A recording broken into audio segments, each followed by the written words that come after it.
My daily life in a TV series. This video is purely for entertainment and does not infringe on copyrights or laws. The rights to the novel and image belong to the original author. We do not claim ownership. Don't like waiting and want to listen to this fanfic in full now? Subscribe to our Patreon, where you'll find the best fanfics. Chapter 976, Enchanting Dance, Exaggerated Resume. New York. Adam first sent Sheldon to the train, and then sent Peggy back to the apartment. Then he drove to the old friend's bar and met Matthew and Lily, who had been shouting to celebrate. This is the MacArthur Genius Award trophy. Lily touched the trophy and sighed. Adam, you are so amazing. Ted envied. I wish I could get this trophy someday. There will be a chance. Adam smiled and said, when you design a world-famous building one day, we will congratulate you. I hope so. Ted was both looking forward to it and smiling bitterly. He knew in his heart that the probability was almost zero, let alone becoming the top architect. The talent and opportunity required, even among the real architects, no one has won this award. Although the MacArthur Genius Award covers all fields, the focus is still on science. Architecture belongs to art, and the achievements of art are too subjective, controversial, and cover a very wide range. It is almost impossible for him to win the award as an architect. Let me see. Oh, Matthew leaned forward to take the trophy, but suddenly held his waist and cried out, "What's wrong?" Ted was startled. "Lily, be careful." Adam smiled and teased. Matthew's graduation season is coming soon, and he has to prepare for the bar exam. It's very busy and tiring, so you should control yourself. It's almost April now. The registration time for the bar exam in New York is April, and the exam is in July. Matthew has worked hard for 3 years just for this day. It feels like Adam's college entrance examination in his previous life. It's just more exaggerated than the college entrance examination, because Matthew and his friends are all adults. Each of them has a girlfriend, and even a wife and children. If you get the bar license half a year or a year later, the huge cost of living is there. And in the world of American dramas, let alone lying down, you just have the idea of lying down. Once you show some performance, slack off a little, and your curling posture is not sexy enough. Even if you just laugh at yourself and get discovered by your boss, you are likely to be fired, and then lie down completely and never get up. Compared to those classmates who either went crazy, vomited or hurt themselves, Matthew was under great pressure, but he was still in good condition. Until now. Adam finally understood Matthew's secret to stress relief. Singles are really envious. It's just that it hurts your waist too much. If you are not careful, you may end up in the hospital without taking the exam. I wish it was me. Lily shrugged and said, but it's a pity that it's not me this time. Lily, Matthew shouted, trying to stop the explosive gossip. Baby, Adam is a doctor, the best doctor. Lily was unmoved, and said with a smile, your injury, I must let him see it, so that I can feel at ease. Injury? Adam was surprised. Matthew is really injured? What happened? Nothing. Matthew quickly covered up and said, I accidentally got hurt while dunking. You all know that I am the 1995 slam dunk king of Nicolay County, Minnesota. Yeah, isn't it all written in your resume? Ted complained. This is your special skill. It's as if you didn't write that you are Dr. X. Matthew retorted. Resumes. Like diaries, who would write them? Those who write them are naturally beautified. Matthew barely dunked once, but he dared to write that he was the hometown dunk king, the fast big guy, the ghost under the basket, the human standing ... all kinds of titles. When Ted was in college, he pretended to be mysterious and opened a small account called Dr. X. He boasted on the college late-night radio station, and dared to write radio program director and mysterious DJ on his resume. To some extent, this is the quality of the Michelle family. It is not about what you have done or what you can do. It is about what you say and what you can brag about. Let me see. Slam Dunk King Adam walked over, lifted Matthew's shirt, and began to check his injuries. Lily suppressed her laughter and asked seriously, Adam, what is Matthew's injury? Iliopsoas tendinitis. Adam suddenly laughed, and then he understood why Lily laughed. What kind of disease is this? It sounds creepy. Lily shouted exaggeratedly. Is there a more familiar common name? It's Iliopsoas tendinitis, Matthew shouted. There is no common name. Adam is a professional, so of course we have to say the professional name. It doesn't matter, Adam said seriously. Sometimes, in order to make it easier for patients and their families to understand, we will also say some common names for the disease. We are friends, so it doesn't matter. Iliopsoas tendinitis is the dance hip injury that you may have heard of. Dance hip injury, as the name suggests, means dancing too much and injuring the hips. Generally, ballet dancers have this injury. Puff. Ted burst out laughing. Is it that serious? Matthew touched the beer on his face and said unhappily. Not that serious, not that serious. Ted coughed a few times, and then said seriously, Matthew, tell us, do other little girls in your class have dance hip injuries? Ha ha ha. Everyone laughed. I have a professional question, Lily said with a smile. Isn't it inconvenient for you men to dance ballet? Ha ha ha. Everyone laughed again. Okay, stop laughing at Matthew. Adam shook his head and said, although this injury is called dance hip injury, it is not necessarily caused by dancing. Did you hear that? Matthew immediately pointed at Lily and said excitedly, see, these are real professionals, learn from them. At this point, he looked at Adam eagerly. Adam, you can popularize science to them. There are many sports that can cause this kind of injury, such as slam dunking in basketball, right? Slam dunking in basketball is rare. Adam smiled, but it is more common for gymnastics, track and field, and football athletes. I know what happened to Matthew's injury. What happened? Matthew asked expectantly. It's not from dancing, Adam said seriously. It's probably because you went to see a gynecologist before, Matthew, and the leg brace was too far apart. Tell me the name of the gynecologist, and I'll go and tell her a few words. It's too rude and unprofessional. I'll ask her to reimburse your medical expenses. Ha ha ha. Lily and Ted laughed wildly again. Ha, ha, ha. Matthew laughed 3 times with an embarrassed face. Okay. After Lily laughed enough, she began to care about her husband. Adam, is this injury serious? It looks like a minor injury now, Adam explained. It will be fine after physical therapy, but it can't be delayed. Otherwise, if it continues to worsen, surgery may be necessary.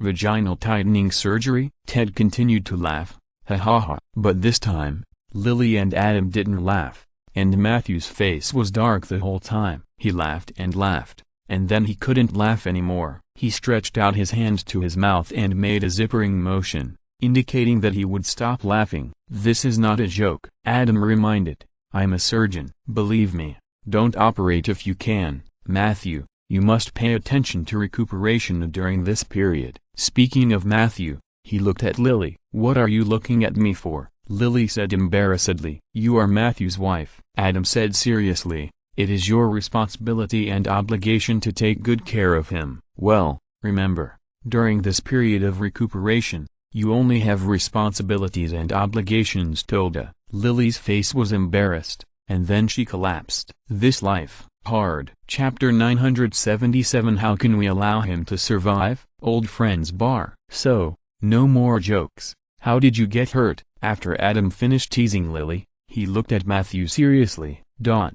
Matthew looked embarrassed, but seeing that Adam was no longer joking, he knew that Adam had entered a professional state. He looked at Lily and Ted, who were gossiping, and finally chose to confess. Lily, I have something to tell you. As the most annoying couple, even at this moment, Matthew confessed to his wife Lily first. Oh, no, Lily said in horror. Don't tell me that you are actually a woman. You wish. Adam and Ted both despised Lily's pretended horror. Hee. Lily's horror dissipated, and her eyes were very demonic. She covered up and said, it's not what you think. I love Matthew as a person, and it has nothing to do with his gender. Speaking of serious things, Adam reminded, this kind of thing can be big or small. You must figure it out. Lily. Matthew looked at his wife, half guilty and half embarrassed, and said, I dance more times than you think. Impossible. Lily shook her head. Matthew didn't say anything, just looked at her.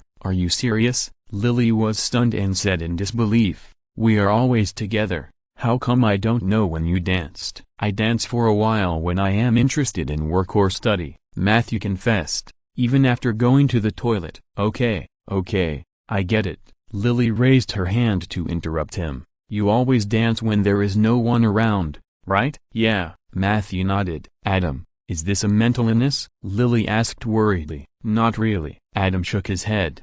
Everyone has privacy, even for the closest people. There is another side of him that is unknown to others. Matthew likes to dance when there is no one around. It's nothing. I don't dance all the time. Matthew quickly explained. I only dance when I am happy. You have to be alone and happy to dance for a while. Adam was surprised. This kind of dance will hurt your buttocks. It takes years and months to cause it. You are really consistent inside and out, sunny and bright. Hee. Matthew touched the back of his head and smiled embarrassedly. I have a better mentality, and I still have Lily. Since I met Lily on the first day of college, I have not been unhappy for a single day in the past 9 years.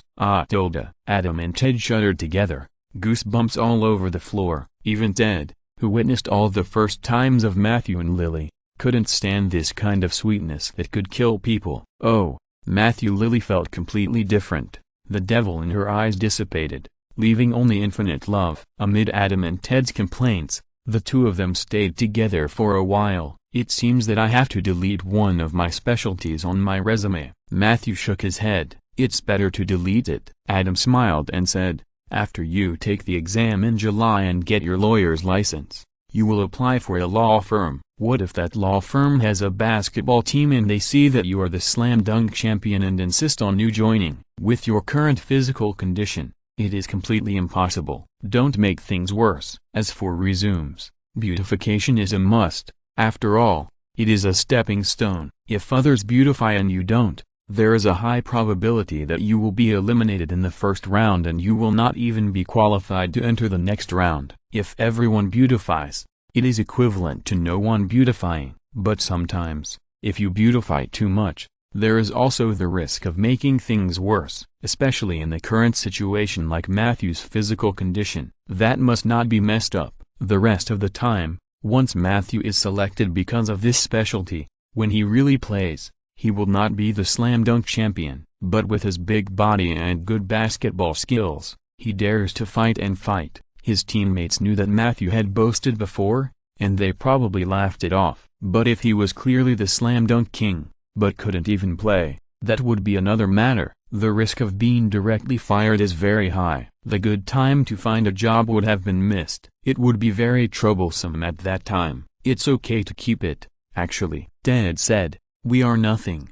Adam, you haven't read Barney's resume. That's an exaggeration. Yeah, Matthew and Lily couldn't help but agree when they heard this. Barney's resume is really a big deal. They hired a professional editor and even made special effects and sound effects. At the beginning, there was a burst of explosions and fire. Then, as the dynamic background music sounded, Barney's big name flashed with golden light and continued to rise from the sea level like the sun. Then the picture changed. Barney was wearing a suit, a bow tie, glasses, reading a book, like an elegant scholar, facing the camera. There was a voice outside, as if someone was interviewing him. In fact, he was interviewing himself by imitating the British accent, flattering words such as Barney Stinson, you are very successful in business, sports competition and personal relationships, and many people aspire to be like you blah blah. Then the scene changed again, and Barney, who became a motorcycle rider,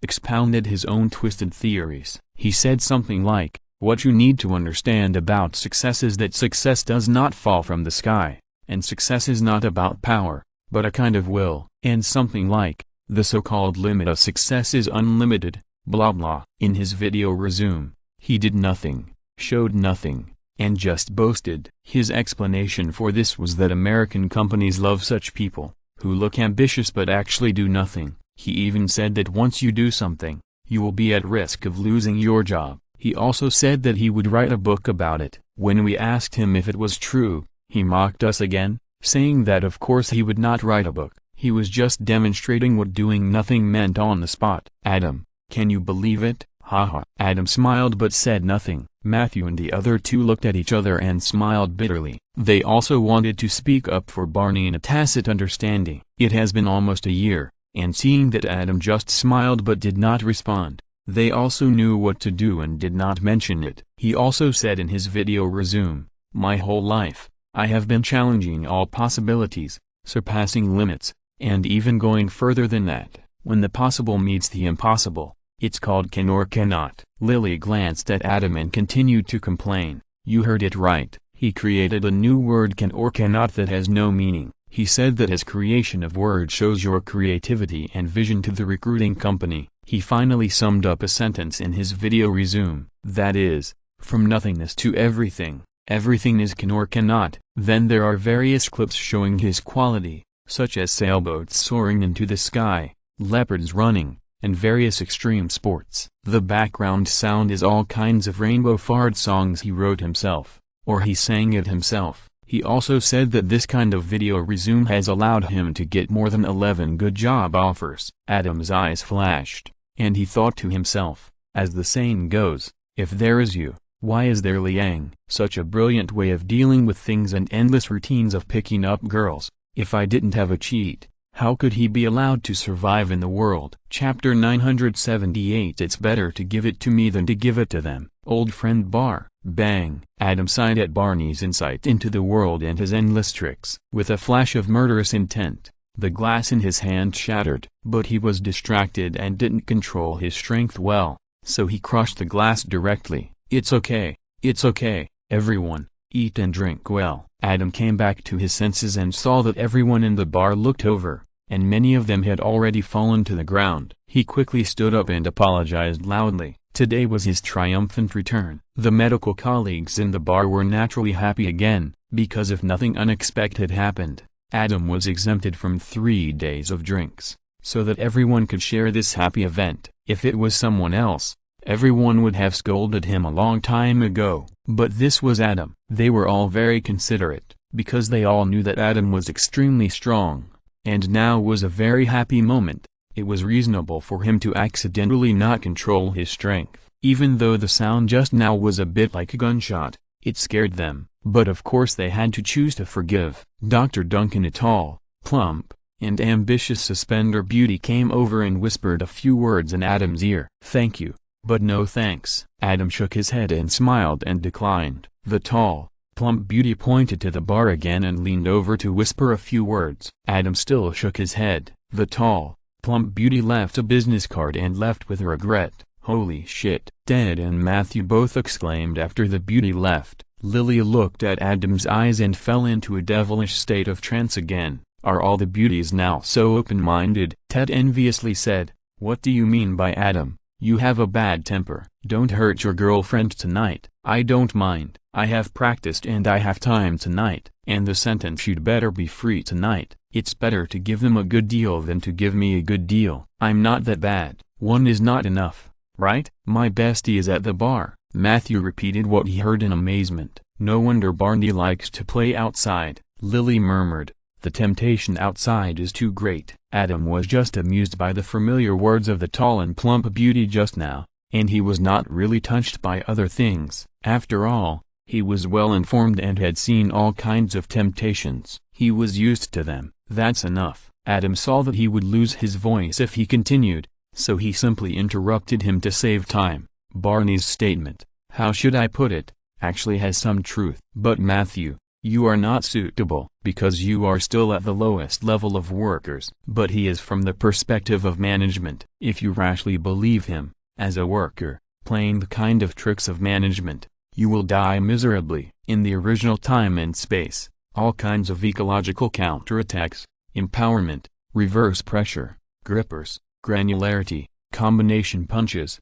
perception, life cycle, resource tilt, decentralization, information barriers. Aren't they just the newly created words from Barney's mouth that look very cool, but in fact they are all useless jargon and nonsense? Barney is a manager, and a senior executive. He is good at using these correct but useless nonsense or self-created jargon to work like a duck in water. So he is only in his 30s, and was a white-collar cheater before, without any background, but in 10 years, he has become a man of the upper class. He lives a Dengzioxian life that only rich second generations and bosses can live. Nothing to say. In addition to his willingness to take risks and dare to do some illegal things, This set of jargon that can be applied to any leadership position is definitely a big help. Compared with him, Luciabu can only do scientific experiments, sell powerful pills, and hope to create an indestructible body to continue to do scientific experiments and make money. The truth and connotation he summarized are absolutely good advice for people who are also managers, and they can charge for knowledge. But for Matthew, who is about to enter the society, and Ted, who is a manager but takes the technical route, if they really follow his set, others will definitely look at them as if they are idiots. After chatting and laughing with everyone for a while, Adam left the old friend bar and went to the hospital. "Dr. Duncan, you're back." "Dr. Duncan, you look so handsome in the newspaper." Dr. Duncan, as soon as he entered, he was greeted warmly by everyone. Adam walked through the corridor and saw a newspaper with Adam's head on it on the surgical bulletin board. Although the MacArthur Genius Award is not as sensational as the Nobel Prize, and the selection mechanism is also quite peculiar, no news about the winners was given in advance. But the reports that should have been made afterwards were still published in the newspapers very quickly. The hospital was obviously well prepared and posted the relevant reports as soon as possible to show its honor. "Adam, you're back, that's great." At this moment, Dr. Bailey appeared out of nowhere and was overjoyed to see Adam. "By the way, congratulations on winning the MacArthur Genius Award." "Thank you." Adam smiled reservedly. "Dr. Bailey, is there anything going on in the hospital these 2 days?" "Nothing serious." Dr. Bailey said so, but the corners of his mouth were raised high. "Oh, then how can I help you, Dr. Bailey?" Adam understood at a glance. He was familiar with this smile. Dr. Bailey must have good news, most likely career-related. "Come with me." Dr. Bailey didn't say anything, motioning Adam to follow. Along the way, more and more doctors joined the team. Christina, Meredith, Dr. Burke, Dr. Dixon, a hug machine enthusiast, the chief of surgery, other attending physicians, and the residents and interns who followed them. Adam's 3 subordinates, Lexi and Carter, also rushed over after hearing the news. The little guy was in charge of the outpatient department. Seeing Adam, the chief of surgery, led by Adam, congratulated Adam warmly again. Adam was very tactful and humble, and brought the topic back to Dr. Bailey's generosity. At this time, he had received information from the medical staff close to him. The goal of the medical center this year is to win the championship. Dr. Bailey stood in front of everyone and began his speech. "Dr. Duncan has been working hard, but he can never succeed if he works alone. So we all have to work hard. I have been preparing for this operation for a long time. It is very important to me and to this hospital, so it is also very important to you. The only way to successfully complete this operation is for all of us to work together. This is also a good opportunity to show that we are a teaching hospital that can compete for the first place. So today we are not 18 doctors, but just one team. Do you understand?" Everyone nodded. The chief of surgery was even more pleased. After all, he valued Dr. Bailey's successor, and he was very satisfied with Dr. Bailey's performance. "Very good." Dr. Bailey looked around, nodded with satisfaction, and took the lead to push open the conference room. "What kind of operation requires so many doctors?" Lexi asked curiously. "Watch carefully." Adam knew the answer, but did not say it. Today was obviously Dr. Bailey's show, and it was a bold and colorful stroke for her who was about to start competing for the position of attending physician in the hospital. Adam naturally had to try his best to restrain his brilliance. Chapter 979 Domino Operation, Medical Center. As soon as the door of the conference room was pushed open, dozens of eyes immediately looked over. Dozens of eyes on the doctor's side also looked over at the same time. 12 operations, 6 pairs of kidney transplants, and kidney matching transplants must be performed at the same time. Dr. Bailey was in high spirits. 6 people will donate kidneys to 6 strangers, 6 people will receive kidneys from strangers, and 12 people will leave the hospital happily. Domino operation. Lexi, who also has a photographic memory and a small encyclopedia, immediately responded, "Yes." Dr. Bailey looked at Lexi with appreciation.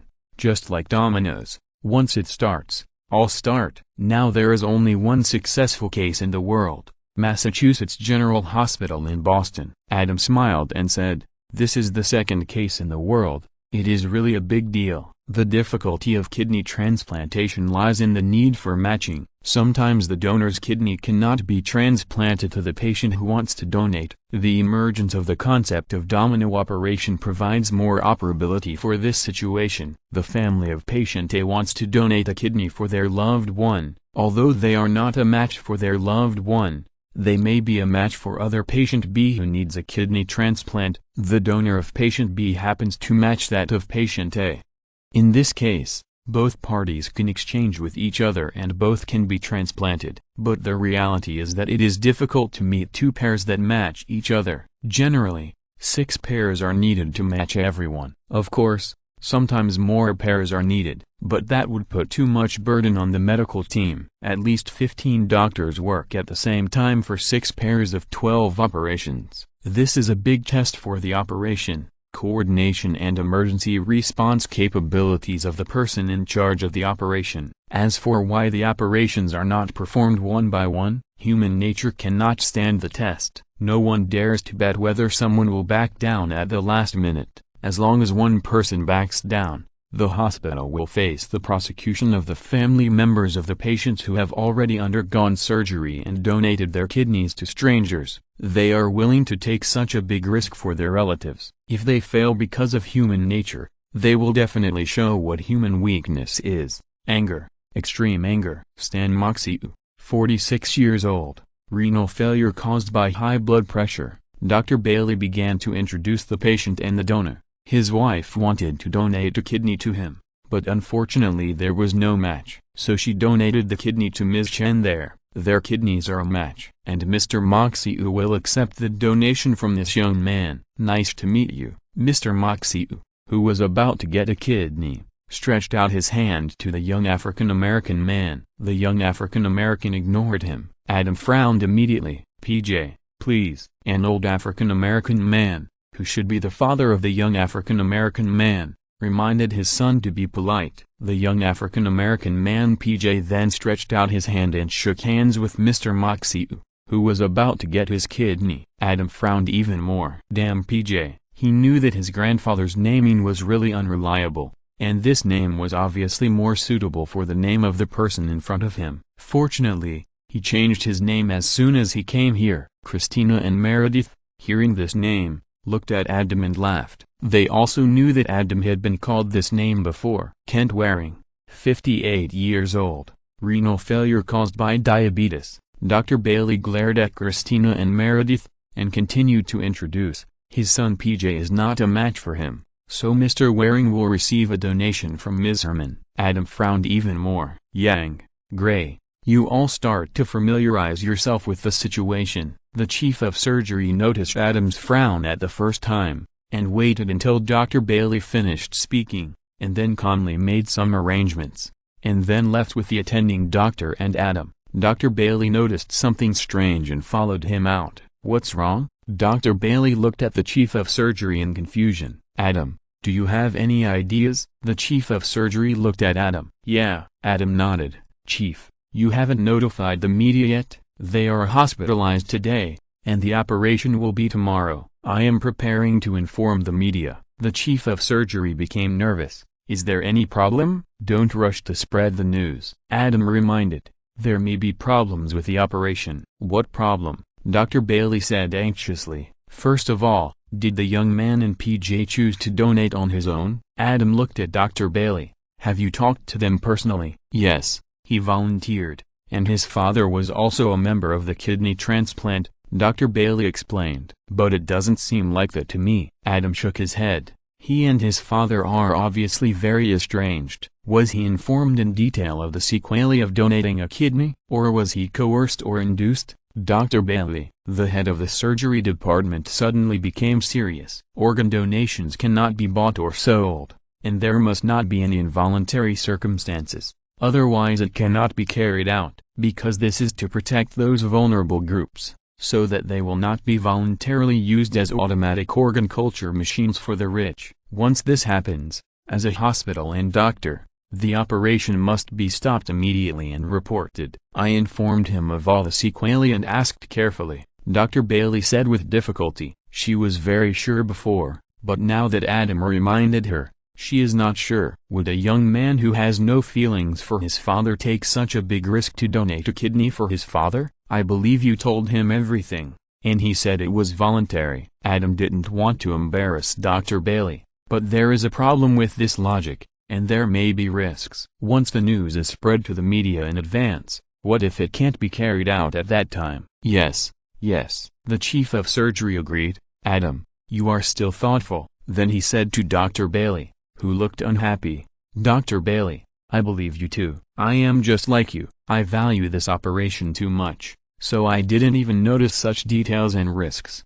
Be vigilant. I know. Dr. Bailey smiled bitterly. Adam, are there any other risks? Yes. Adam nodded. Really? Dr. Bailey was speechless. I looked at the medical records of these 6 pairs of patients and donors. Adam reminded. I found that 5 pairs of patients and donors are relatives and friends. It is understandable that they donate for their families out of family, friendship and love, but didn't you notice that the last pair had no relationship at all? Just strangers? Is that young Miss Herman a selfless saint? What's the situation with this Miss Herman? The surgeon's face darkened. He originally trusted Dr. Bailey very much, and he gave her full authority to take charge of this domino operation. Who would have thought that Adam would find so many problems after just one glance? Dr. Bailey said awkwardly, is there really such a person in the world? Ms. Herman may be such a person. Ms. Herman may be such a person. Adam smiled and said,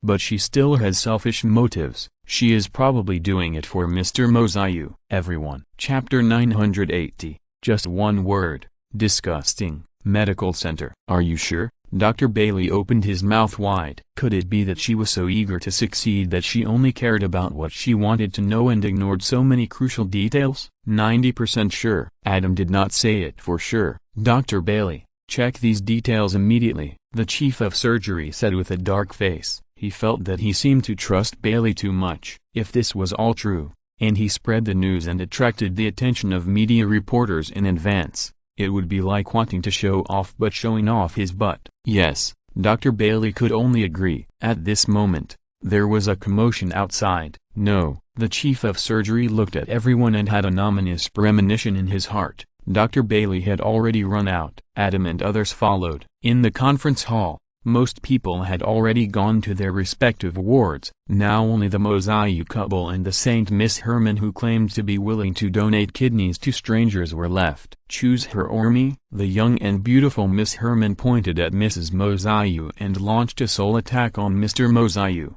who was in his 40s. Mr. Mosiu was indifferent. I have been with you for 3 years without any status, and you have always said that you want a divorce. Ms. Herman asked sadly. Now I am donating my kidney. Doesn't this prove my love for you? No need to say, Mrs. Mosiu said in tears. I always knew that you had someone outside, but I thought it was just sex. But now she even wants to donate her kidney for you. This is already the realm of family love. You have completely trampled on my dignity, and I can't accept it anymore. I can't donate this kidney anymore. Then he left. Mrs. Mosiu. Dr. Bailey was stunned. What he feared would come true. Doctor, don't persuade me, Mrs. Mosiu said in tears. You have seen the situation. Do you want me to lose another kidney before the divorce? No persuasion, the chief of surgery quickly explained.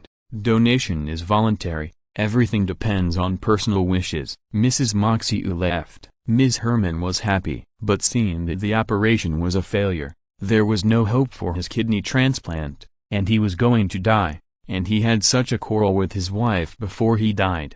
Mr. Mosiu stopped pretending and ignored Ms. Herman. It must be completely voluntary, otherwise the operation must be cancelled. After the chief of surgery came out, he gritted his teeth and ordered Dr. Bailey, this is your operation, do it. Yes, sir. Dr. Bailey was already in a big trouble, and now it was even bigger. But just as the quarrel here came out, another problem that Adam had warned him about in advance came up again. Meredith came over and saw that everyone was in a bad mood, so he hesitated to speak. What's the matter? The chief of surgery frowned. "I want to ask Dr. Bailey a question. If the donor accepts the money, can the operation continue?" Meredith said cautiously. The chief of surgery knew what was going on as soon as he heard it, and his eyes rolled up to the sky. He shouted at Dr. Bailey, "Solve it." "Yes, sir."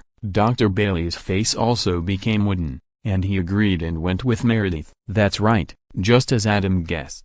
A father and son who had no feelings for each other, and an African-American son who was at the age of crazy happiness, would donate a kidney because of family affection? This is simply unimaginable in the world of American TV series, unless he wants to donate a kidney to buy a kidney machine. This makes sense everywhere. This Bailey." The chief of surgery shook his head as he watched Dr. Bailey leave. "Dr. Bailey is still very hard-working," Adam said. "Preparing for the domino operation is a very difficult thing.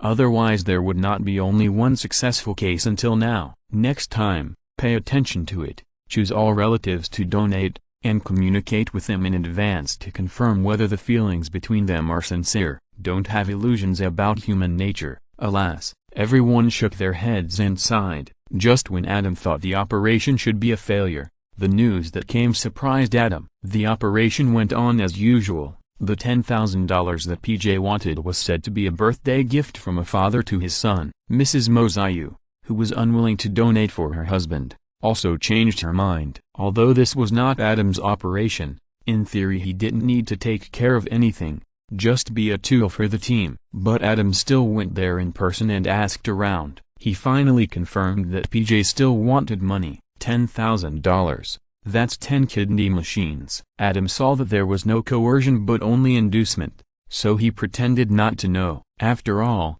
the world of American TV series is an absolutely free world, and people have the right to do anything freely in theory. Really, it's all true. In the operating room, Adam took Lexi and Carter and prepared to remove the patient's bad kidney. "You can start." The nurse hung up the phone and reminded, "Let's start." Adam nodded. Domino surgery. 12 operations started almost at the same time. The time point was very strict. After the good kidneys donated by the 6 donors were successfully removed, the bad kidneys of the recipients were removed. When the good kidneys were delivered, the bad kidneys were also removed, just in time for transplantation. "I heard that we can keep a bad kidney as a souvenir, right?" Carter asked curiously. "This is the benefit of the surgeon." Adam smiled and said, "Do you want it?" "Can I?" Carter asked expectantly. "Why do you want this?" Lexi looked disgusted. "As an excellent surgeon, how can there not be a few special collections in the office that symbolize our status?" Carter said, "As a matter of course, this is the testimony of our treatment and saving lives."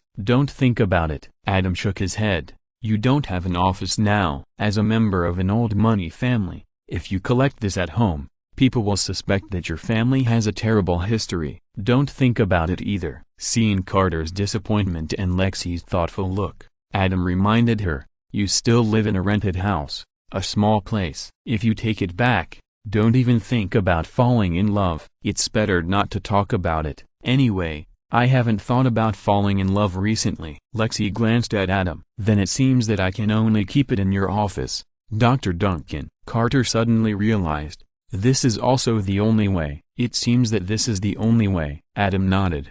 "You can go and see it later if you want to." "That's great." Carter was surprised. "This is better than our collection." That look was completely from the heart, and Lexi rolled her eyes. "If that's the case, why did you bring it up?" "Hypocrisy." "Disgusting." "Yes, Dr. Duncan's collection room must be wonderful." "I'm really looking forward to it," Lexi said sincerely. Carter glanced at her and gritted his teeth secretly. Lexi's expression and tone were sincere and unpretentious, and she was at a higher level than him. It was really disgusting. Damn it. But he could only sigh, because when Lexi said these words, the emotions she brought in were all of the highest level. This was an advantage that he and the little guy had absolutely no advantage. Chapter 981. Get out of my operating room. Medical center. Operating room. Carter and Lexi were playing their daily truth or dare game when the door to the operating room opened. Meredith, wearing a surgical gown and carrying a special organ transplant box,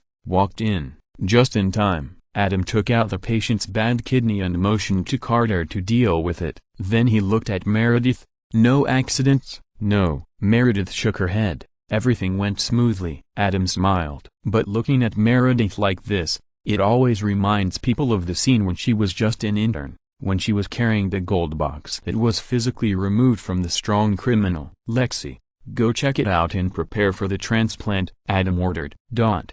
Meredith's mouth twitched, and she said unhappily, Dr. Duncan, I can do it. Not targeting you. Adam shook his head, but the probability of both of them making mistakes is lower. There are so many kidney transplant operations today. I always play it safe. Lexi walked over and carefully checked the good kidney taken from the donor. The most important thing is to make sure that there is no mistake of sending the wrong kidney. No problem. Lexi nodded to Adam after checking. Okay, let's get started. Adam had already checked it remotely, and nodded after confirming that there was no problem.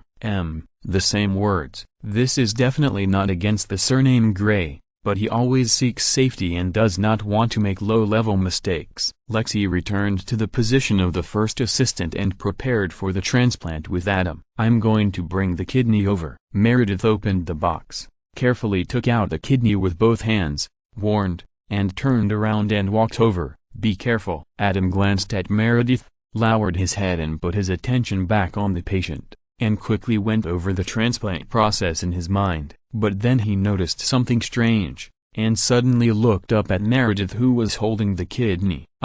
Meredith was obviously very careful, but his hand slipped, and the intact kidney slipped out of his hands and fell to the ground, and a scream of surprise and fear came from his throat. Although Adam had bullet time, he also issued a warning the moment he noticed something strange. However, he was standing on the other side of the operating table, and he couldn't turn around and catch the kidney as he stood in the position of the assistant.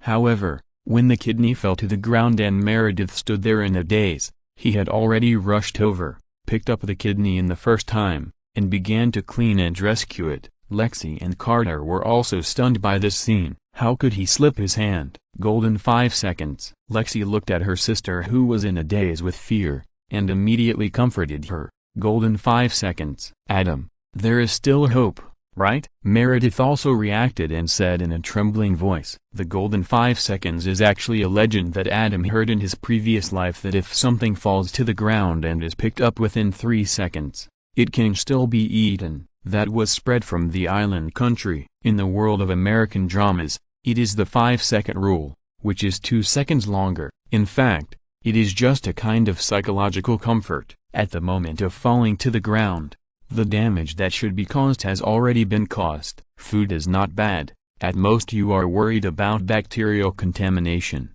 so you don't eat it. Even if you really eat it, there is still a saying that it is not clean and you won't get sick if you eat it. That was a natural statement in an environment with very few material resources. After all, compared with starvation, taking a risk to eat food infected with bacteria on the ground is nothing. But now it is a precious human kidney, not to mention the possible pollution. The simple action of falling to the ground is enough to cause this kidney that could save a life to be damaged to the point of being unusable. Or if it is barely used, the quality of life of the transplanted patient in the future will be greatly affected. So the golden 5 seconds is bullshit. Shut up. Even though Meredith is a friend, Adam still suppressed his anger, cursed, and then ignored her. I want more ice and rope. The most important thing now is to do the remedial work. I'll get it. Meredith shouted. No, you are not allowed to touch anything. Adam shouted. I heard that someone dropped a kidney on the ground. The chief of surgery rushed over. Adam was there rescuing the kidney, and he didn't say anything. The chief of surgery followed Carter and Lexi's gaze and looked at Meredith, who was standing there in panic. In an instant, most of his anger dissipated, but he was also speechless. This is the nth time. The person he regarded as his daughter repeatedly made such a low-level mistake that even an intern would not make. Should it turn pink now? Lexi was very nervous for her sister. Now there is only venous blood. We need to look at the back. Although he was very annoyed that Meredith wanted to imitate Chandler's behavior of being a slippery king, Adam still did not intend to vent his anger on his sister and did not forget to teach her. Fortunately, Chandler did not get together with Meredith at the beginning. Otherwise, two slippery kings, This family must be a gathering place for time travelers. I think I saw.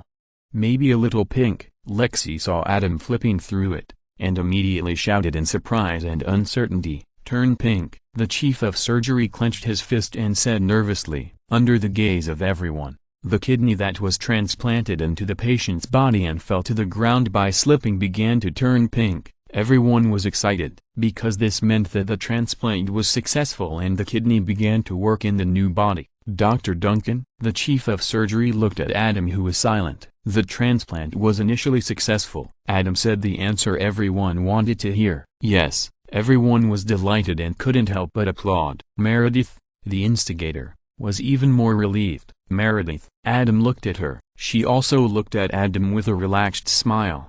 "Get out of my operating room," Adam said word by word. The still bustling operating room immediately fell silent. "What?" Meredith was a little confused for a moment. Adam pointed to the door with a cold look. The chief surgeon stood there, wanting to say something but hesitating, and finally said nothing. Meredith left in disgrace. The chief surgeon followed him out.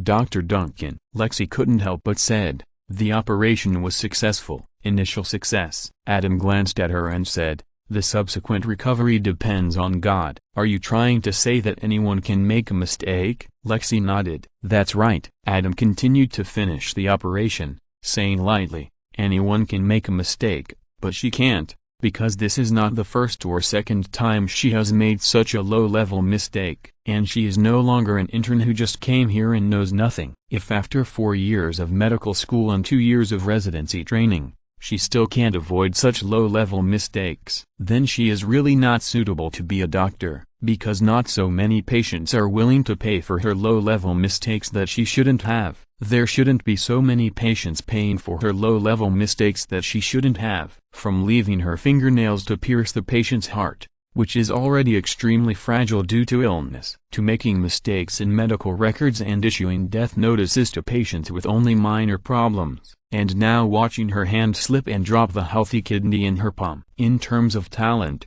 she is the daughter of the legendary Gray, and has been exposed to it in the hospital since she was a child. In terms of opportunities, she has a boyfriend, Dr. Shept, and often follows Adam to do private treatment. It's not that she doesn't have the ability, but she doesn't care, and keeps making such low-level mistakes that are most unbearable. And it's still in Adam's operating room. The surgery that could have been done by Adam has now become something that can only be done by God. How can we tolerate this? Chapter 982, Rifling Medical Center in the Hands of a Loving Mother. "Carter, you will be in charge of the bed." After the operation, Adam instructed, "You saw the accident. You must pay special attention to the post-operative situation. If there is any abnormality, call me immediately." "Yes, Dr. Duncan." Carter glanced at Lexi and agreed. Lexi was a little sad. This operation was originally her responsibility. Now it is like this. Obviously because of her sister's poor performance during the operation, which affected her position in Dr. Duncan's heart. But there is no way. That is her sister. How could she not care? She can't just ignore it. Outside the operating room, Meredith was waiting there. "Adam, how is it?" "Let's see what happens later." Adam had a blank expression. "I don't want to." Meredith couldn't help but say, "Me too." Adam glanced at her and left. She was Adam's friend, and she had a relationship with her mother, Legend Gray, her godfather, the chief of surgery, and her boyfriend, the chief of neurosurgery, Dr. Shept. If he couldn't bear it, Adam would not bother to confront her. Adam couldn't handle such a low-level mistake. In the distance, the chief of surgery sighed. It seems that he must take action. "Emergency room." Woo-wah-woo. The ambulance came. The child was crying. The mother was sobbing. The child's father was worried, but his eyes were full of helplessness. "What's the situation?" Adam went forward. "I shot my son in the abdomen. Doctor, save him quickly." The sobbing mother choked. Adam immediately checked the wound, took the little man and pushed the shot child to the operating room. Adam took the little man for surgery. What? Even though Adam was no longer surprised, he still felt a little unbelievable after listening to the ins and outs of the matter that the nurse had inquired about. "Dr. Duncan, you heard it right," the nurse said with a smile. "This is what happened. This family of 3 lives in a small town in the suburbs. The mother took her son to ride a bicycle on the street, and the neighbor's dog suddenly jumped out. The mother was worried that the dog would hurt her son, so she took out her pistol and fired 3 shots. One bullet ricocheted and hit her son. Walking and riding with children on the street, and carrying a gun, the always calm little man couldn't help but speak out. Is she from Texas? Yes. The nurse glanced at Adam. Her hometown is in Texas. Adam was speechless. Okay, everything makes sense. It is said that oranges grown in the south of the Ohio River are oranges, and oranges grown in the north of the Ohio River are bitter oranges. In Adam's previous life, the loving mother's hands sew clothes for the wandering son. Now in the world of American TV series, fortunately, it was just a walk, and no big guns were carried. Otherwise it would really be the loving mother's hands rifling the young son's shroud. How is the neighbor's dog? Adam asked. It was only scratched. The nurse replied. It seems that she just wanted to scare the neighbor's dog, not really want to kill it. Adam nodded. This makes sense. How could a fellow Texan who always carries a gun when walking and riding with her son have such poor shooting skills? She missed the target with 3 shots, but injured her son instead. If she is really from Texas, then either she is not a real Texan, or she deliberately grazed the neighbor's dog, but accidentally ricocheted and injured her son. Adam is more inclined to the latter. The shot that injured her son is probably the one that grazed the neighbor's dog. Only if she only grazed the neighbor's dog but did not kill it, would a gun-crazed mother not be able to grasp the result of the shooting and make a mistake of ricocheting and injuring her own people. Go ask if this bullet is the one that grazed the neighbor's dog. Adam said his guess and ordered, if it is, ask if the neighbor's dog has any disease. Yes, Dr. Duncan. The nurse was stunned, looked at Adam with admiration, and went out to ask for information. Dr. Duncan is worthy of being Dr. Duncan. He can think of this. It is true that laymen watch the excitement, while experts watch the doorway. However, this may have nothing to do with Dr. Duncan's identity as a doctor, but with his nickname of the Light of Texas. Only the Light of Texas would think that real Texans cannot be so bad at shooting. Therefore, it is thought that the Texas mother deliberately scratched the neighbor's dog. Her shooting skills are not inaccurate, but too accurate. The bullet that scratched the neighbor's dog shot into the child's body. If the dog has any problems,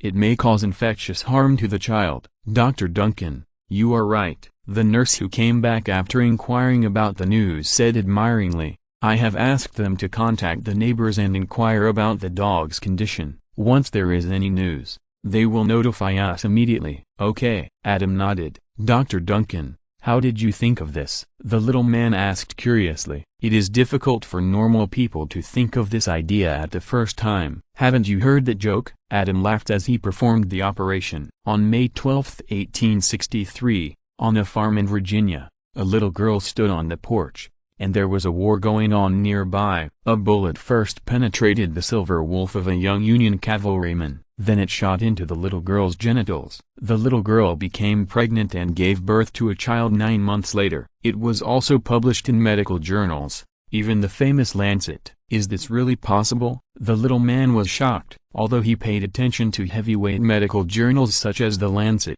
he really didn't pay attention to the reports from more than 100 years ago. It was just a joke back then, Adam explained. But some doctors took it seriously and cited this unverified joke as a real case that had been verified. Just wait and see. More and more media will cite this bizarre case to attract attention in the future. The temperature of the fired bullet was so high, the requirements for gold to remain active were also very high, and it was impossible to survive at such a high temperature as the bullet. Not to mention riding a bullet outside the body, crossing 100 feet, and getting a woman pregnant. Bullet pregnancy is a joke, but it doesn't stop Adam from using this to make associations. Gold is not okay, but some germs are not necessarily okay. It is still possible to pass the germs on the dog to the injured child by scratching the dog. It is better to be prudent. So that's how it is, the nurse thought. As an old driver, she first thought of the feasibility of this. This is probably another magical operation to cover up the scandal with a weird story. How is the child's mother now? Adam said casually. She was just questioned by the night and should be arrested now, the nurse said quickly.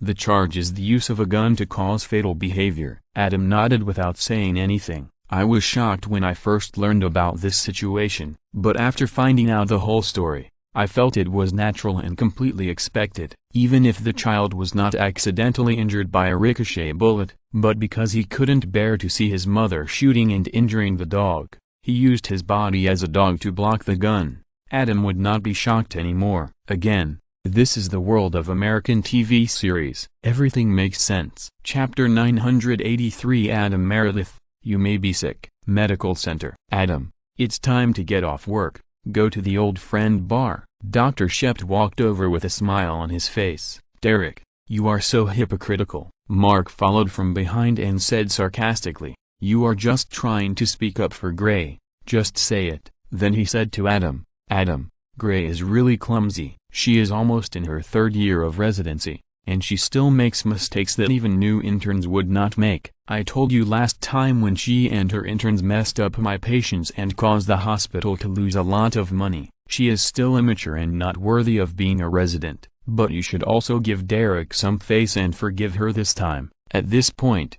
he looked at Dr. Shept. Derek, this is the last chance. She is your woman and your student. You are responsible for teaching her well. If you can't do it, then let me do it. I will use the Sloan teaching method to teach her well. Shut up. Even though Dr. Shept knew that Mark was making a joke and speaking for Meredith in disguise, he was still a little annoyed. There was no way. There was a psychological shadow. Many people begged me to teach them, Mark muttered. But under the gaze of Dr. Shept and Adam, his voice became smaller and smaller, and he dared not say anything more. Maybe Meredith is really not suitable to be a doctor. Adam looked at Dr. Shept and said sincerely, such low-level mistakes are made again and again. Who dares to let her be his chief surgeon? Who even dares to let her help him as an assistant doctor? The world is so big. Meredith doesn't have to fight medicine to the end. As long as she is interested, she can try a different life. As her friend, I will do my best to help her. Dr. Shept and Mark looked at each other. Obviously, Adam's attitude surprised them. This is serious. Let's go to the bar first. Mark also put away his jokes, smoothed things over for Dr. Shept, and continued to look for opportunities. Yes, Dr. Shept smiled and said, I haven't congratulated you on winning the MacArthur Genius Award yet. Okay. Adam pondered for a moment and nodded in agreement. He really felt that Meredith was not suitable to continue to be a doctor, but he would not make a big fuss for her. Having expressed his attitude and sticking to it, that's enough. The specific outcome depends on the director of surgery. After all, the medical center is not his medical center yet. Mark, just as the three were about to go to the old friend bar, a weak voice came from the side. Oh, it's John. I have something to do tonight. Let's meet another day. Mark looked back and suddenly realized it. He patted his forehead and said something and quickly caught up with Adam and Dr. Shept. It's Jim. The former director of neurosurgery looked at Mark's figure leaving quickly and reminded him in a low voice. Then he stood there and watched the three disappear in the distance. For a long time, I knew it. The former director of neurosurgery shook his head and muttered to himself, and left dejectedly. In fact, it was not him who took the initiative to ask Mark out, but Mark who took the initiative to ask him out. Of course, it was not today's appointment. It was when Dr. Shept was fighting with the pregnant woman's death case. Mark felt that the director of surgery ignored him a little too much, so he took the initiative to ask him out to play. At that time, he thought Mark was playing with him and did not agree, but later, seeing that Mark seemed to be serious, he decided to go to the appointment. But he didn't expect the shadow to come back, and Dr. Shept returned as a king. Then, every time he reminded Mark, he was ready and could go out with him. But Mark always said another day, and even called his name wrong again. It's really not surprising. He's used to it. He should have given up long ago, but he couldn't bear to do it. Although he was bald, he also had a heart to integrate into the mainstream of the hospital. Old friends bar. After chatting for a while, Dr. Shept, as expected, turned the topic to his girlfriend again, wanting Adam to forgive her. There was no way. Adam's influence in the hospital was too great. Whoever he disliked was basically the mainstream attitude of the whole hospital. Think about it carefully. except for Mark, who stayed in the hospital with the real skills of a top plastic surgeon. Others, such as Alex, Liz, and the military doctor, not only left. And each one was miserable. One was useless, one had cancer, one was forced to undergo psychological counseling and could be locked up in a mental hospital at any time. Dr. Shept also knew that Adam could not be blamed for these outcomes, but it was really hard to tell what fate was. As a doctor who was used to seeing life and death,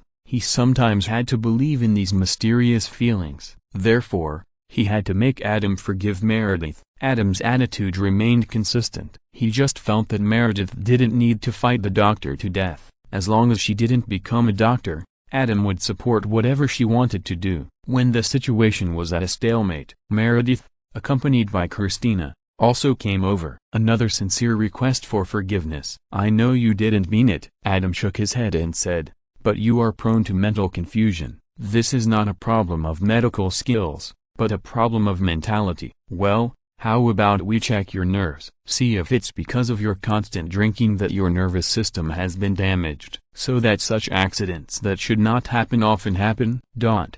Meredith said speechlessly, "My nerves are not damaged." "Are you sure?" Adam smiled and said, "Alcoholism is very harmful to the human body and can even be inherited. I have a friend who is similar to you. She always feels that her mother's alcoholism when she was pregnant has no effect on her, but she always drinks alcohol. It's hard for people to believe her." "We are all doctors, and there is also a world-class neurosurgeon here. Ask him, is it possible that you have been drinking for many years and blacking out easily?" Everyone looked at Dr. Shept. Dr. Shept smiled bitterly. What can he say? Say that his girlfriend may indeed be sick? The scene was quiet again. Everyone drank silently and didn't want to talk. "Surgery is not suitable for you." After thinking for a long time, Adam said, "Because a small negligence will cause a very big impact. In fact, no doctor is suitable for you.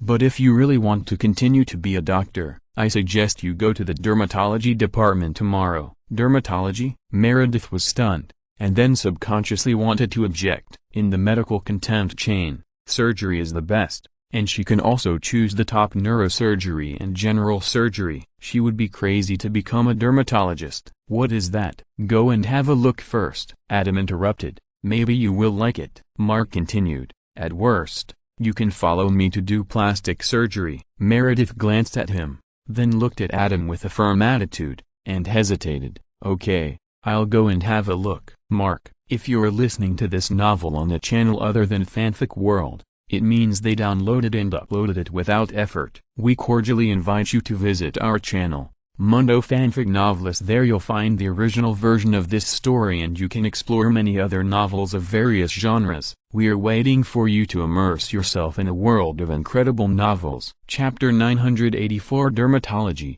that is a magical place. The next day, medical center. What's wrong? Christina was dealing with the case in her hands in a boring manner. Since the hospital's surgical residency training regulations were changed, it was impossible for junior residents to focus on the specialty they were interested in. The comprehensive rotation system of each department was reoperated to cultivate residents with broader skills to prevent them from being limited to one corner and causing unnecessary mistakes. And Christina was assigned to the emergency room today to handle general emergency patients. "You forgot. Adam asked me to go to the dermatology department," Meredith said angulardly. "I don't want to be a dermatologist." "Here." Christina directly slapped a medical record in her hand.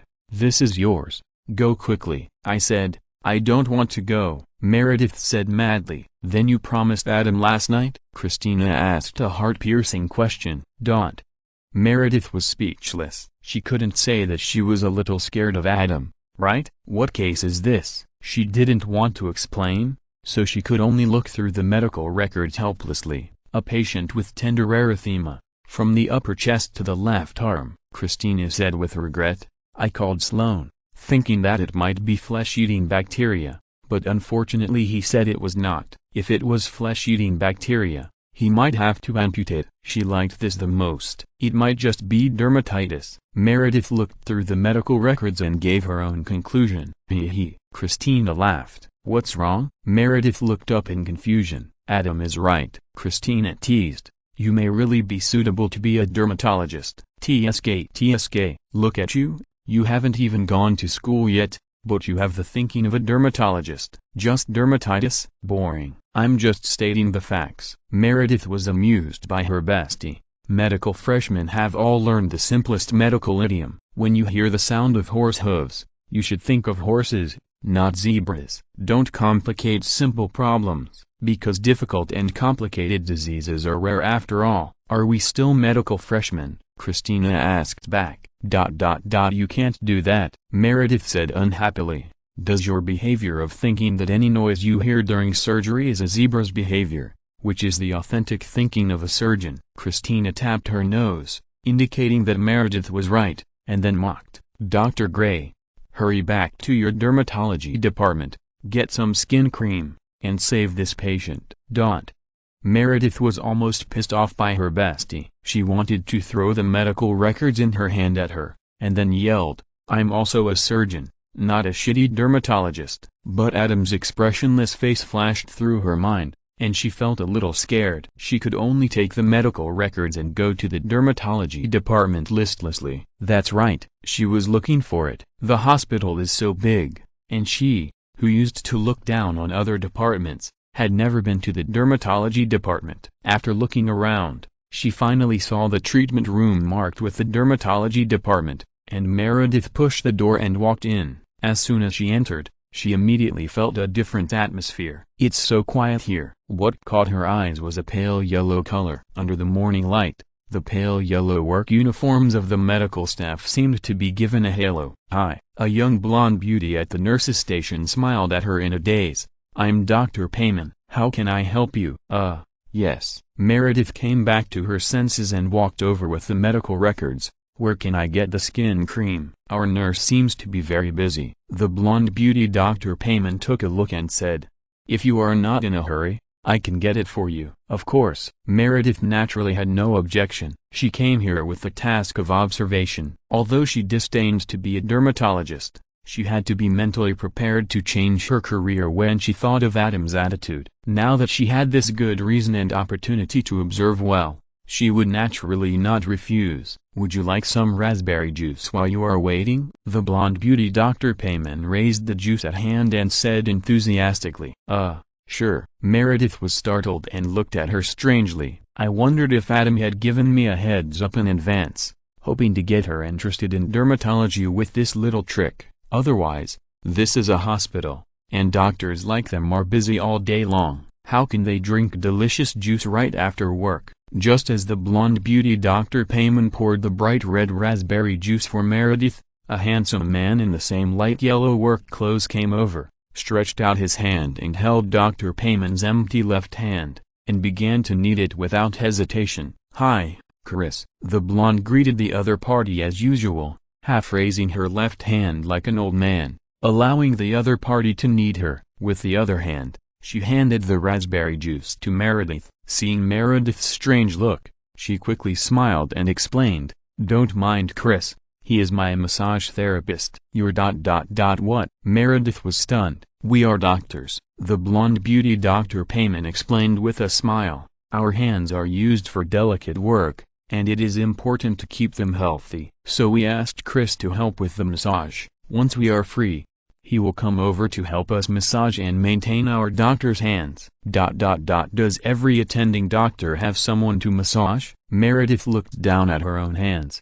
then looked at the blonde beauty Dr. Payman's hands that were obviously maintained differently at all times, and then looked back around, incredulous. Oh, of course not. The blonde beauty Dr. Payman waved her hands quickly. I said. Meredith breathed a sigh of relief. How is it possible? If every attending dermatologist has one, then she would doubt her life. This blonde beauty Dr. Payman should be someone with a background. Yeah, just like Adam. Thinking of Adam's exaggerated personal customized medical equipment, Meredith was relieved. But it was only for that moment, because she was stunned by the other party's words afterwards. Of course, the blonde beauty Dr. Payman said something completely different from what Meredith said. She smiled and said, The attending physician in the dermatology department has other massage therapists. Then she glanced at the masser who was massaging her and gave Meredith a look that said, "Of course those massage therapists are better than him. Chris is just helping the residents."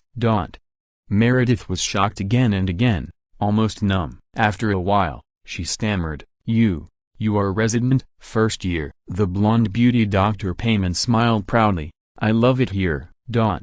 Meredith was completely speechless. After all this time, the doctor who enjoyed this unimaginable working state was just an intern who had just come in. Chapter 985 Sheldon's Beach Blossom Land, Medical Center, Dermatology. After the intern, Dr. Payman, told her about her identity and the treatment she could enjoy, Meredith was shocked and speechless at first, and then she laughed. Fake, all fake, how could it be possible? Did Adam ask you to do this? Meredith shook her head and laughed. Dr. Duncan? The blonde beauty Dr. Payman was startled, and said in surprise, "He was here before, and I took a photo with him." Then she took out the photo frame on the table, showed the photo to Meredith, and looked at Meredith expectantly. "What did you say about Dr. Duncan? What does he want us to do?" "Anything, just ask."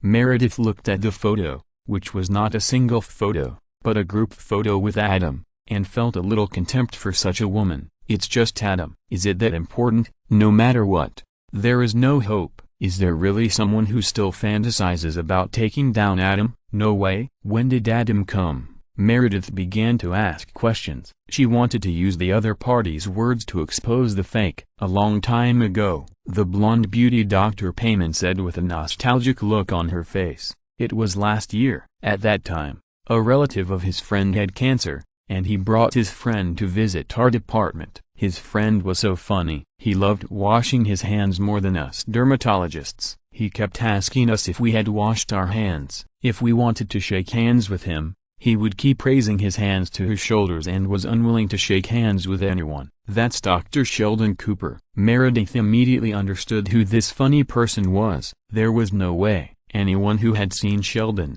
no matter who it was, would have a deep and unforgettable memory of Sheldon. Some would remember it for a lifetime. It's just that most of them would not be friendly. Yes, that's him." The blonde beauty Dr. Payman smiled and said, "He's so cute. And he also taught us dermatologists how to wash our hands. Haha. He's like that." Meredith also thought Sheldon was a little cute, compared with medical doctors in their 30s like them. Sheldon, who was only 20 and about to get 2 doctoral degrees, was really a younger brother, and he was also the kind with a very high appearance. No wonder they were more tolerant of his weirdness than others. It was all the damn hormones that needed to be balanced. Of course, the most important thing was that Sheldon was Adam's good friend. That's why they chose to accept him at the beginning, instead of rejecting Sheldon's weirdness like most people. "We are dermatologists after all," the blonde beauty Dr. Payman said happily. "When it comes to hand washing,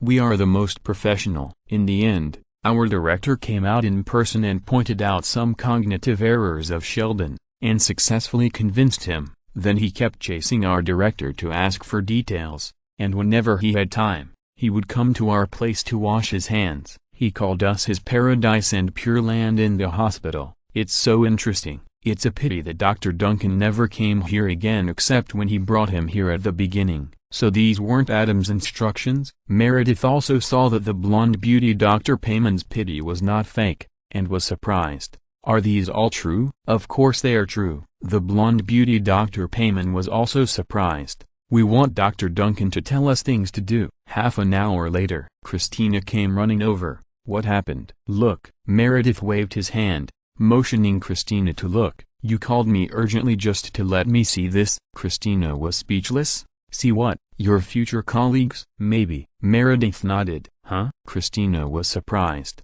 "Are you serious?" "They are residents." Meredith pulled her bestie to sit down, pointing to the dermatology residents to introduce her to the shock she had suffered in the past half hour. "Well, she baked a 7-layer cake because it was the birthday of that person over there. She did every step by hand, starting from kneading the dough. And that person's girlfriend, She is going to take him skiing on the weekend. But this is the most amazing thing. That's right, she left early in the morning with her bag. Do you know why? She was going to make a facial mask. What's even more amazing is that she told her attending physician the truth. The incredible thing is that not only did her attending physician not get angry, but he was very happy, because they are dermatologists. They have to make facial masks to ensure their skin is bright and beautiful. If they are unhappy and their skin is dull, how can they convince their patients to believe in their abilities? Oh, my God. Christina was also shocked. It's not over yet. Meredith enjoyed the same thing as her bestie,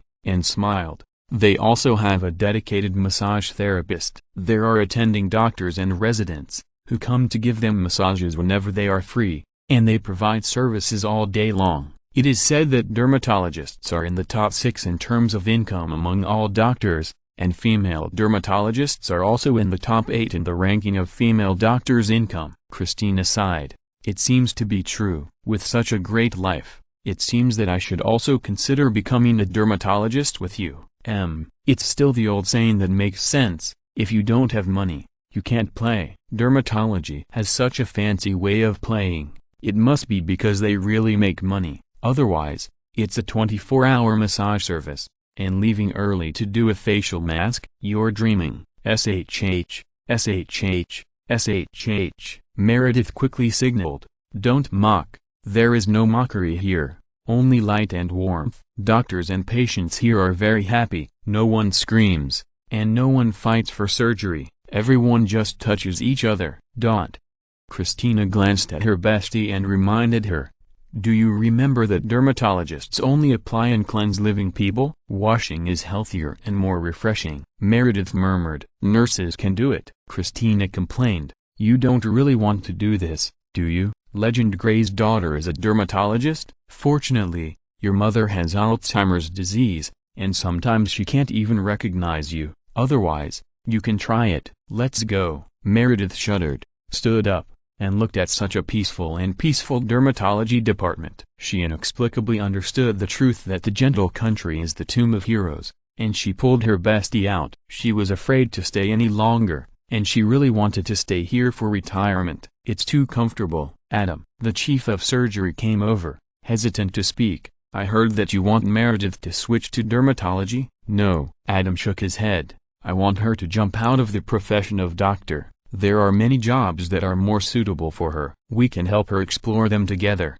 How about giving her another chance? The chief of surgery smiled and said, she is still very talented in surgery. How about demoting her to an intern first? If there are any problems again, we can help her explore more possibilities together. How about it? Chief, you really worry about her? Adam looked at the chief of surgery like this and couldn't help sighing. There is no way. The chief of surgery sighed. Who made her Alice's daughter? Chapter 986. Aquaman's Tricks. The crying monster appears. Medical center. Meredith's adoptive father, the head of the surgery department, has become like this. Adam didn't know what to say. Grey's Anatomy. Adam muttered as he watched the head of surgery leave. He had seen the name of this American TV series in his previous life, and he remembered that this American TV series was very long, with more than 10 seasons. It seemed that it had not yet ended before he traveled through time. The head of surgery's protective behavior,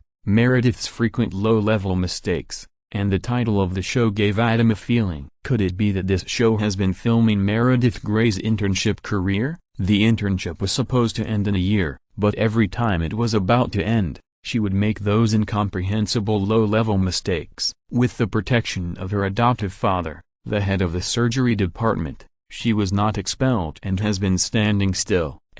Just like the king of repeaters. Grey's Anatomy, as the name suggests, is about Meredith Grey's alternative legendary experience as an intern. Otherwise, it would be more appropriate to call it Surgeon Grey. For the last time, Adam smiled. Originally, she might have been able to stay in the medical center as an intern and continue to play the legend of Grey's Anatomy. But now it is already April, and the new medical graduation season is coming. A new batch of interns will arrive soon. It is also the time for Adam to prepare to be the chief resident. If Grey's Anatomy makes any more mistakes, Adam can justifiably punish her and make her not want to do it anymore. The chief of surgery can't say anything, even if he really wants to protect his daughter. Well, as wise as he is, he won't be so unwise. He is 100% sure how the hospital board will choose between him and Adam. A few weeks later, boo. Adam walked through the corridor and heard a whimpering monster appearing. "I have been with you for 3 years, and I donated a kidney for you." A woman screamed heartbreakingly. "How can you do this to me? I told you not to donate," a man said impatiently. "You insisted on donating. I just want to prove that I love you more than she does." The woman cried. "She donated too," the man retorted, "and she donated even after you deliberately broke up our relationship. What else do you want to say? If you really loved me, would you break up this relationship before the operation was about to start, causing the operation to almost end? I think you didn't want to donate at that time, but you didn't want to be a villain. That's why you exposed the relationship in front of my wife, wanting to embarrass her in public. Then she didn't want to donate, so you didn't have to donate, right? I never knew you had such a deep mind. I misjudged you." "I didn't," the woman cried heartbreakingly. "You know whether you did or not," the man said coldly. "Now that my marriage has been destroyed by you, are you satisfied? Let me tell you, if this hadn't happened, I might have chosen you, but now, I would rather be alone than marry you. We're over. That's it. Come back," the woman called out in a hurry.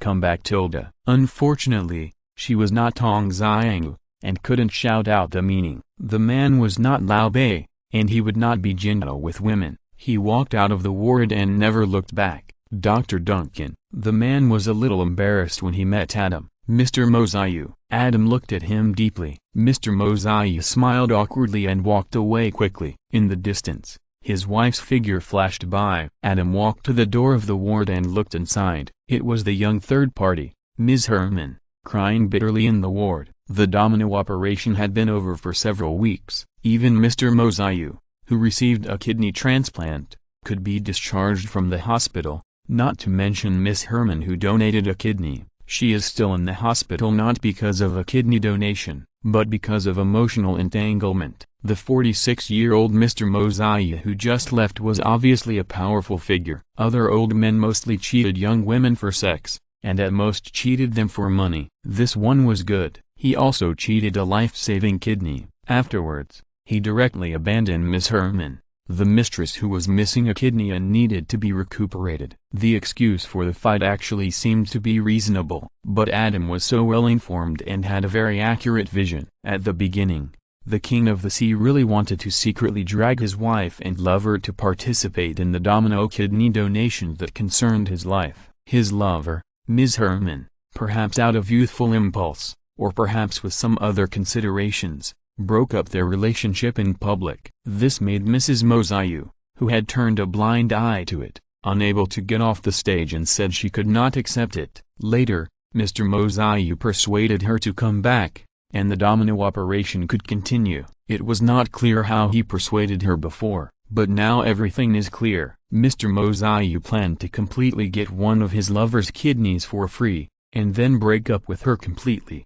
Mrs. Mozayu was very satisfied when she heard it. After all, in her opinion, it was inevitable for a man to socialize outside, as long as he knew to go home. She also really loved her husband, otherwise she would not have donated a kidney for him. And thinking of the pain of the mistress knowing that she was taken advantage of later, she felt indescribable happiness. It was really taken advantage of. All the valuables, real estate and cars that were given away in the past were taken back by him. In order to make Miss Herman give up and stop pestering him, he threatened her with debt. It's fine to let go now, but if she continues to pester him, he will make her bear a huge debt. That's right. When the two were in love, Mr. Mozayu, as a successful man, used his lover Miss Herman's identity to create some shell companies. This is his summary of many years of experience, which is specially used to restrain the misbehaving mistresses. Ms. Herman's heartbreak is not only because of the breakdown of the relationship, but also because of the loss of both people and money.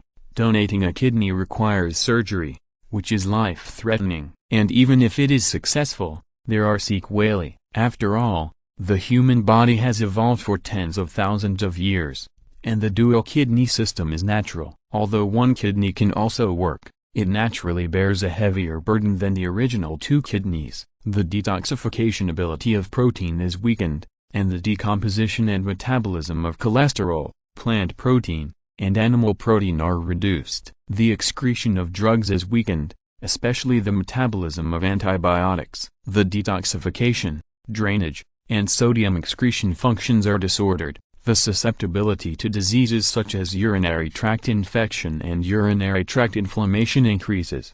The most important thing is that immunity will decrease. As we all know, immunity plays a key role in the human body. With reduced immunity, the risk of infection with various bacteria and viruses increases exponentially. This is the world of American TV series again, with various influenza viruses rising and falling one after another and coexisting harmoniously. With reduced immunity, she may be taken away by a wave if she is not careful. Even if she resists this wave, she may not be able to resist the next wave. Now, not only did she not get the expected results, but she also caused such great irreversible damage. It's so desperate. The reason why she is still in the hospital is because of the cuts on her wrists. Adam just laughed at these ridiculous things. None of them are good things, and none of them deserve sympathy. Chapter 987. My sister is undoubtedly the medical center. Ward. Quessa Sherry, 31 years old. Megan Sherry,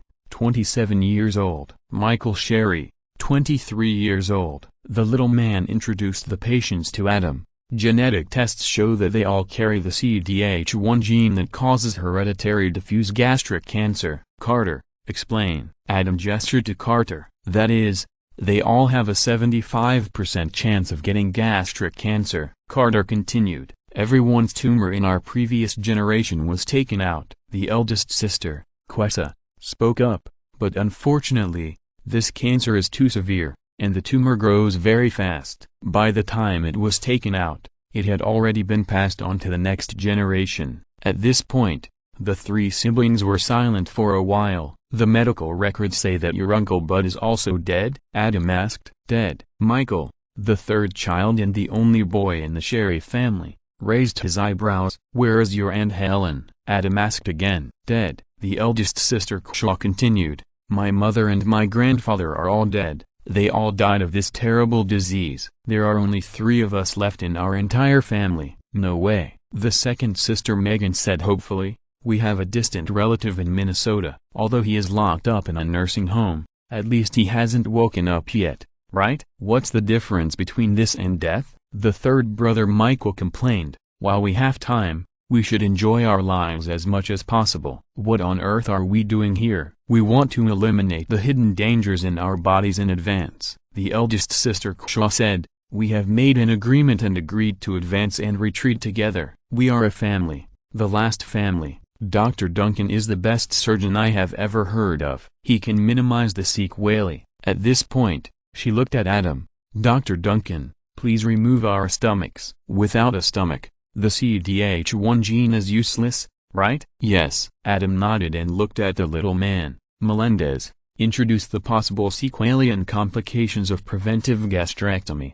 Malnutrition, weakness, gastric dumping, and possible anal fistula. The little man introduced the possible sequelae in detail. Gastric dumping, and anal fistula? Michael, the third child of the Shelley family, exploded. Won't I become an old man with diapers? Gastrectomy is not appendicitis surgery. Adam looked around at the 3 people and explained, this will completely change the entire digestive system, and the changes and impacts on the human body are huge. So we hope you will consider it carefully. Don't even think about it. Michael of the Shelley family shouted. I'm still in college, the leader of the fraternity. I have a sexy and beautiful girlfriend, and I want to go skiing. If I become a weak old man with anal fistula, how can I live?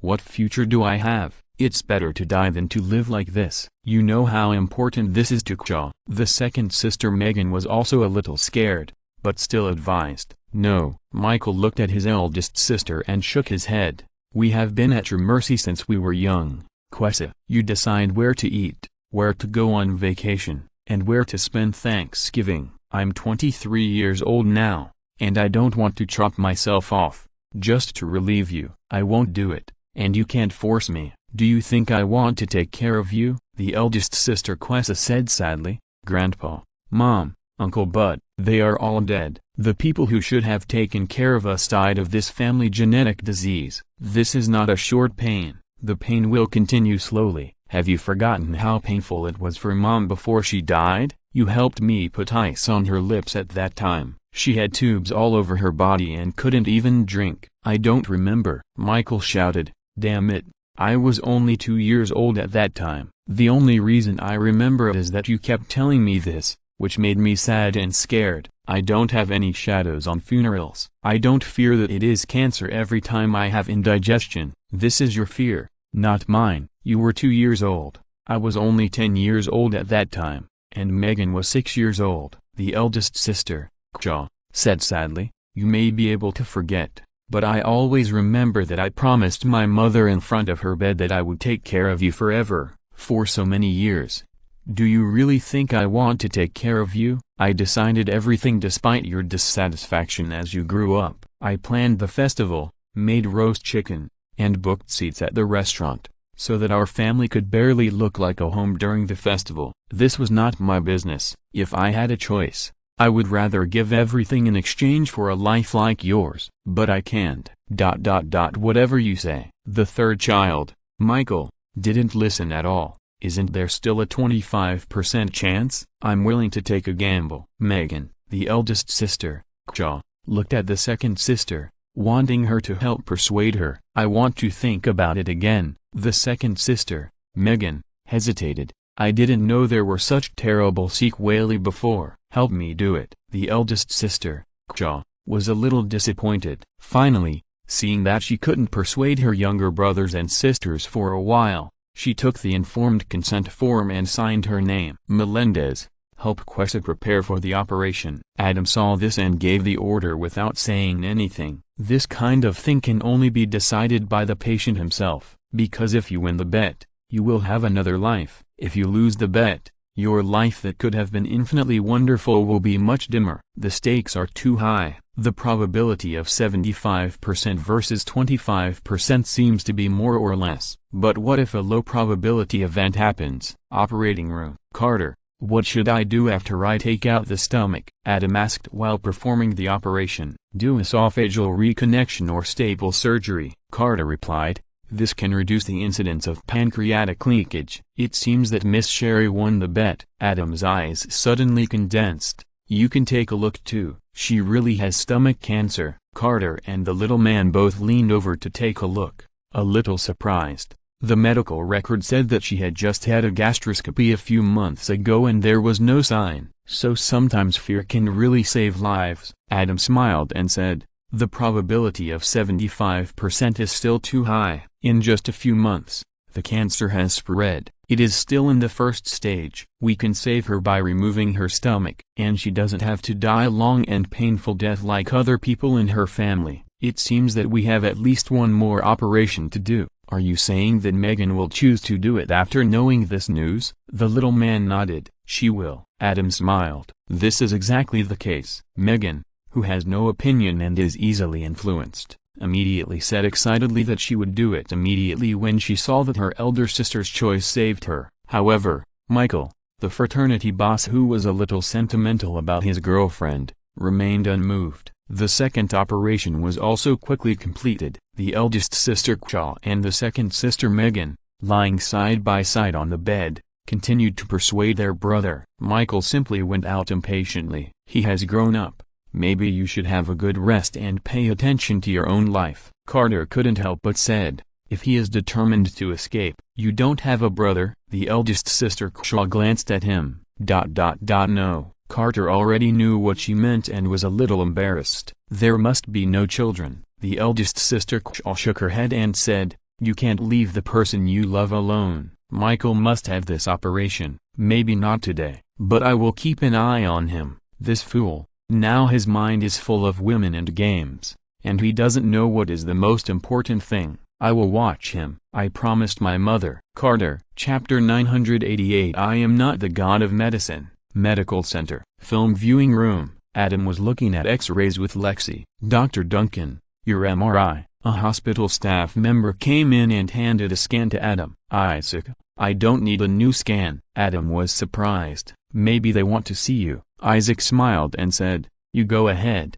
I'll ask them to wait." "No need." Adam glanced at him and said, "Put it on." "Okay." Isaac smiled and put the MRI film in his hand into the viewing board. "Oh, my God." Lexi took a look and immediately exclaimed, "Dr. Gray, is there anything wrong with this film?" Isaac smiled. "This is a spinal cord tumor." Lexi's Minipedia came online again. "I know there was a case at the Mayo Clinic. The operation took 17 hours. The attending physician had 4 assistants, one of whom was specifically responsible for coordinating the surgical process. This tumor is more complex and difficult. More perfect, it can be called the king of tumors. Any doctor who can perform this operation can rely on this resume for the rest of his life." Having said that, she looked at Adam. "Of course, for some doctors, this is just one of the shining stars. Dr. Gray, do you want to do this operation?" Isaac smiled meaningfully. "Of course." Lexi nodded without hesitation. "No one can refuse ... except the surgeon. This operation is too dangerous. Not many attending doctors have the courage to operate." The reason why the case at the Mayo Clinic only took 17 hours was because it failed. "That's right." Isaac nodded and said, "But I believe Dr. Duncan will have the courage, right? This film was not brought by another doctor, but yours, Isaac, right?" Adam said without comment. "Is it your relative?" "If he still can't see the problem at this time, then he is Sheldon." "No." Isaac shook his head and smiled. "It was me." "Impossible," Lexi shouted directly. "The spinal cord tumor has developed to this point.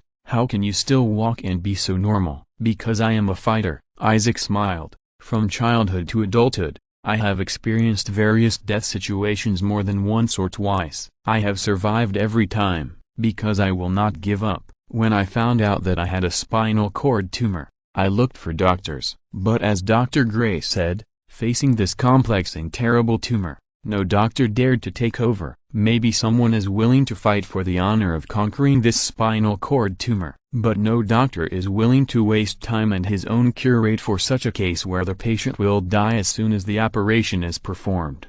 But I am a fighter. I would not give up on survival before. It is the same now. So I began to inquire about the news of famous doctors, and took the opportunity of work to go to various hospitals and try to contact you, just for a chance to live. Now I am not only alive, but I can also stand and live a normal life. Isn't this a miracle of life? Don't I deserve a miracle doctor to give me a chance to continue this miracle? You came here to work just to find Dr. Duncan to do your surgery?" Lexi was touched and proud. "Is there anyone more suitable for the title of miracle doctor than Dr. Duncan?" Isaac smiled. "I need to think about it." Adam did not agree directly. "Okay." Isaac smiled unchanged. "I have worked in the medical center for half a year, and I have waited for half a year. I have enough patience." After saying that, he smiled at Adam and Lexi and turned to leave the viewing room. "Oh my God!" Lexi looked at Isaac's departing figure and exclaimed, "He has such a terminal illness,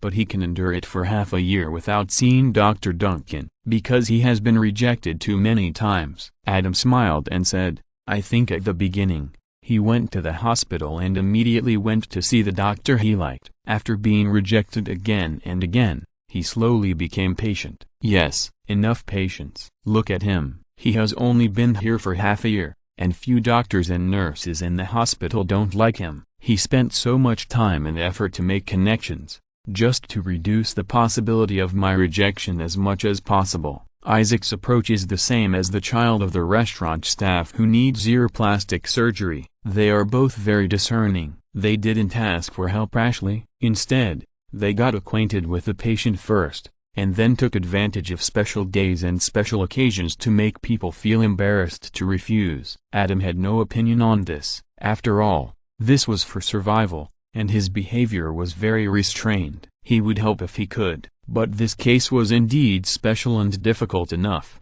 so he needed to consult with Dr. Shept. He also needed to communicate with the chief surgeon. That's right, it's still a matter of medical insurance. The medical insurance company would never pay for such a high-risk operation. If the operation failed, the hospital would have to pay a lot of money. Adam didn't care. but he had to inform the chief surgeon first. This was the minimum respect. This is a spinal cord tumor, possibly a hemangioblastoma. As soon as Dr. Shept arrived and looked at the film, he immediately shook his head. I've seen this type of tumor, but never one this big. It blocks blood flow. The patient should be paralyzed and then die. To remove it, the surrounding cord-like tissue must be removed first to paralyze the patient first. The risk is too great. Isaac has already had this mental expectation. Adam explained, he would rather be paralyzed than die, but after paralysis, he will still die. Dr. Shept pointed out the key problem.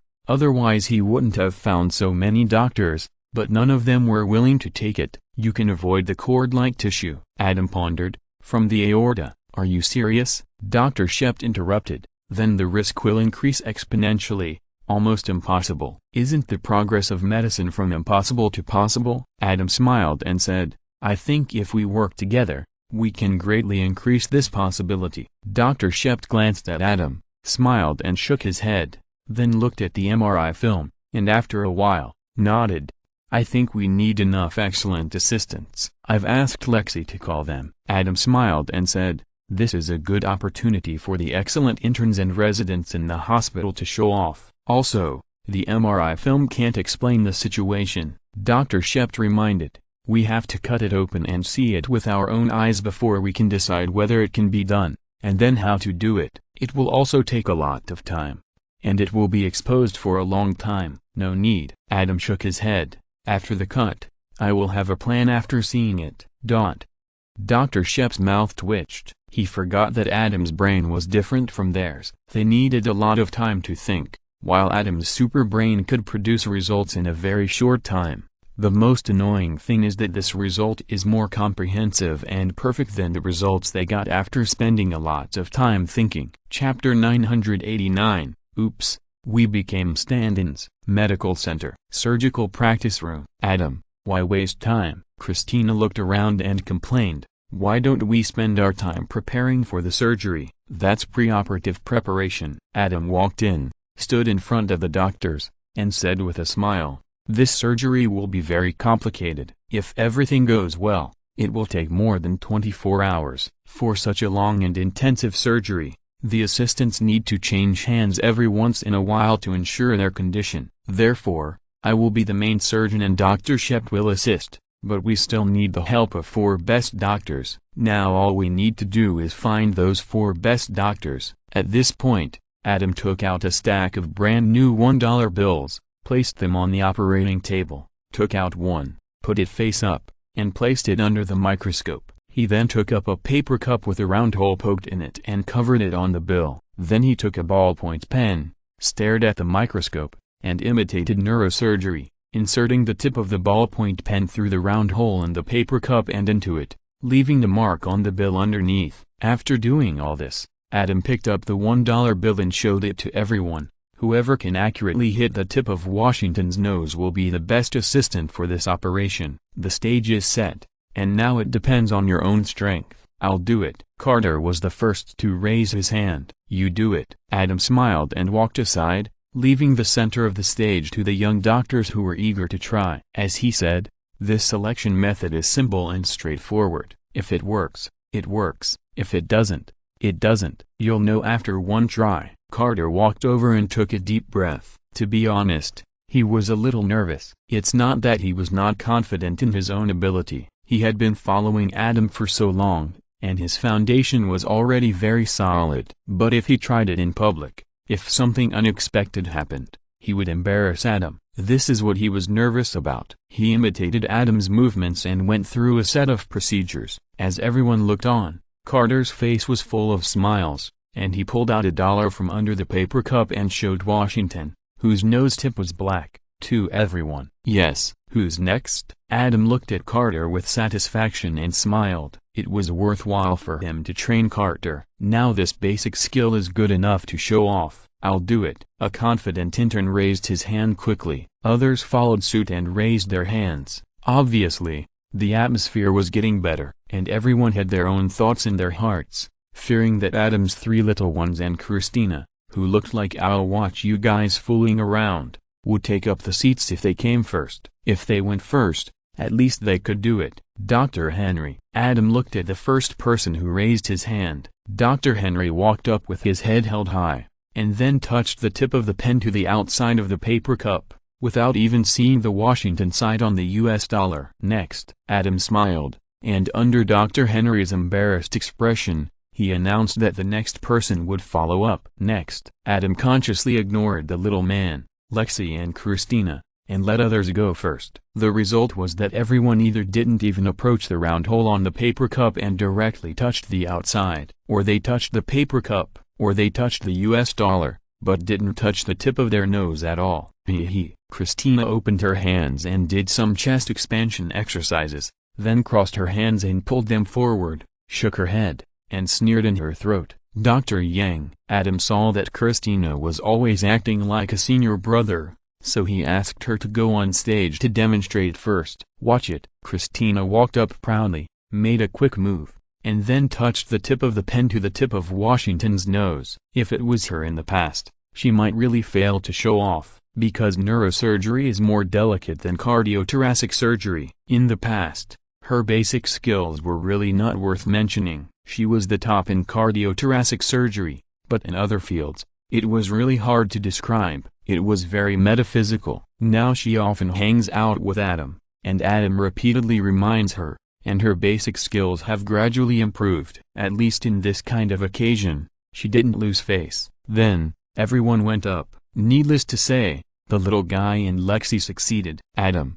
announce it quickly, Christina urged. Okay. Just as Adam was about to announce that the 4 assistants were his subordinates Sanxiao and Christina, a figure ran in. Sorry, I'm late. A typical spirit of craftsmanship. Go up. Adam glanced at Christina and motioned the late female doctor to go up. The ordinary-looking female doctor with glasses bowed again before going up. As soon as she stood in front of the operating table, her temperament immediately changed, focused and calm. Christina's eyes could not help but condense. When the female doctor with glasses showed the US dollar, her face could not help but darken, because the female doctor with glasses obviously tapped a little more correctly than hers when they both tapped on Washington's nose. I think we have the result. Adam smiled and said, Melendez, Carter, Gray, and Hama, you are the assistants for this operation.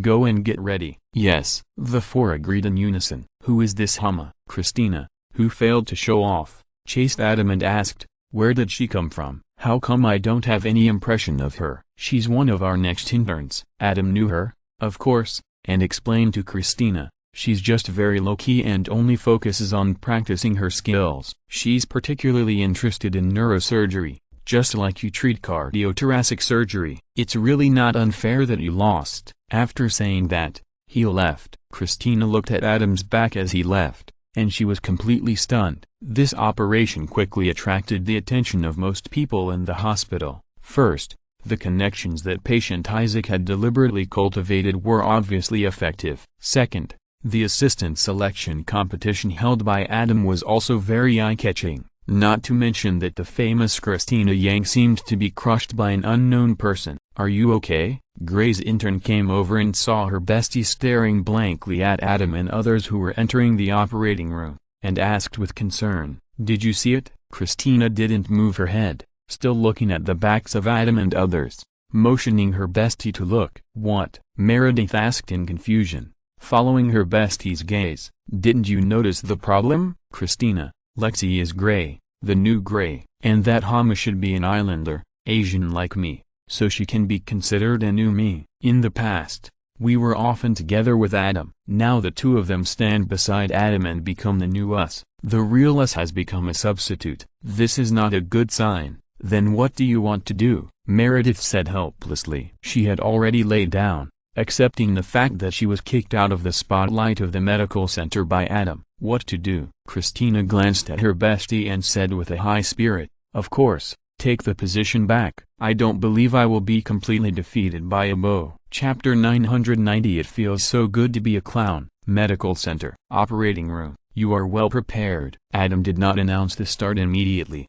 but looked at Sanxiao and Hama who might let Christina be a stand-in. Lexi and Hama twisted their bodies uncomfortably. Carter laughed. Don't laugh either. Adam looked at Carter. Did you drink water? Don't. Carter's smile froze. Do you know why I asked this? Adam looked at him. I know.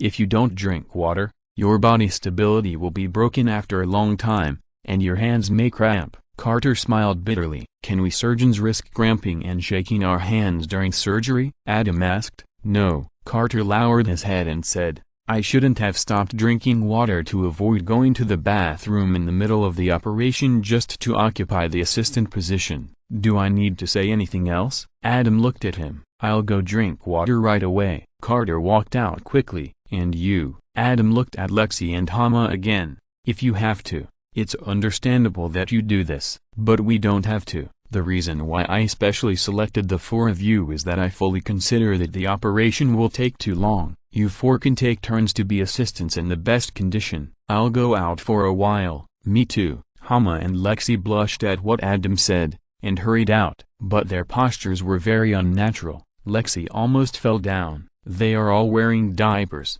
Dr. Duncan, how did you tell? Dr. Shept first realized it, and then looked at Adam jokingly, with an expression that said you know very well and are very concerned.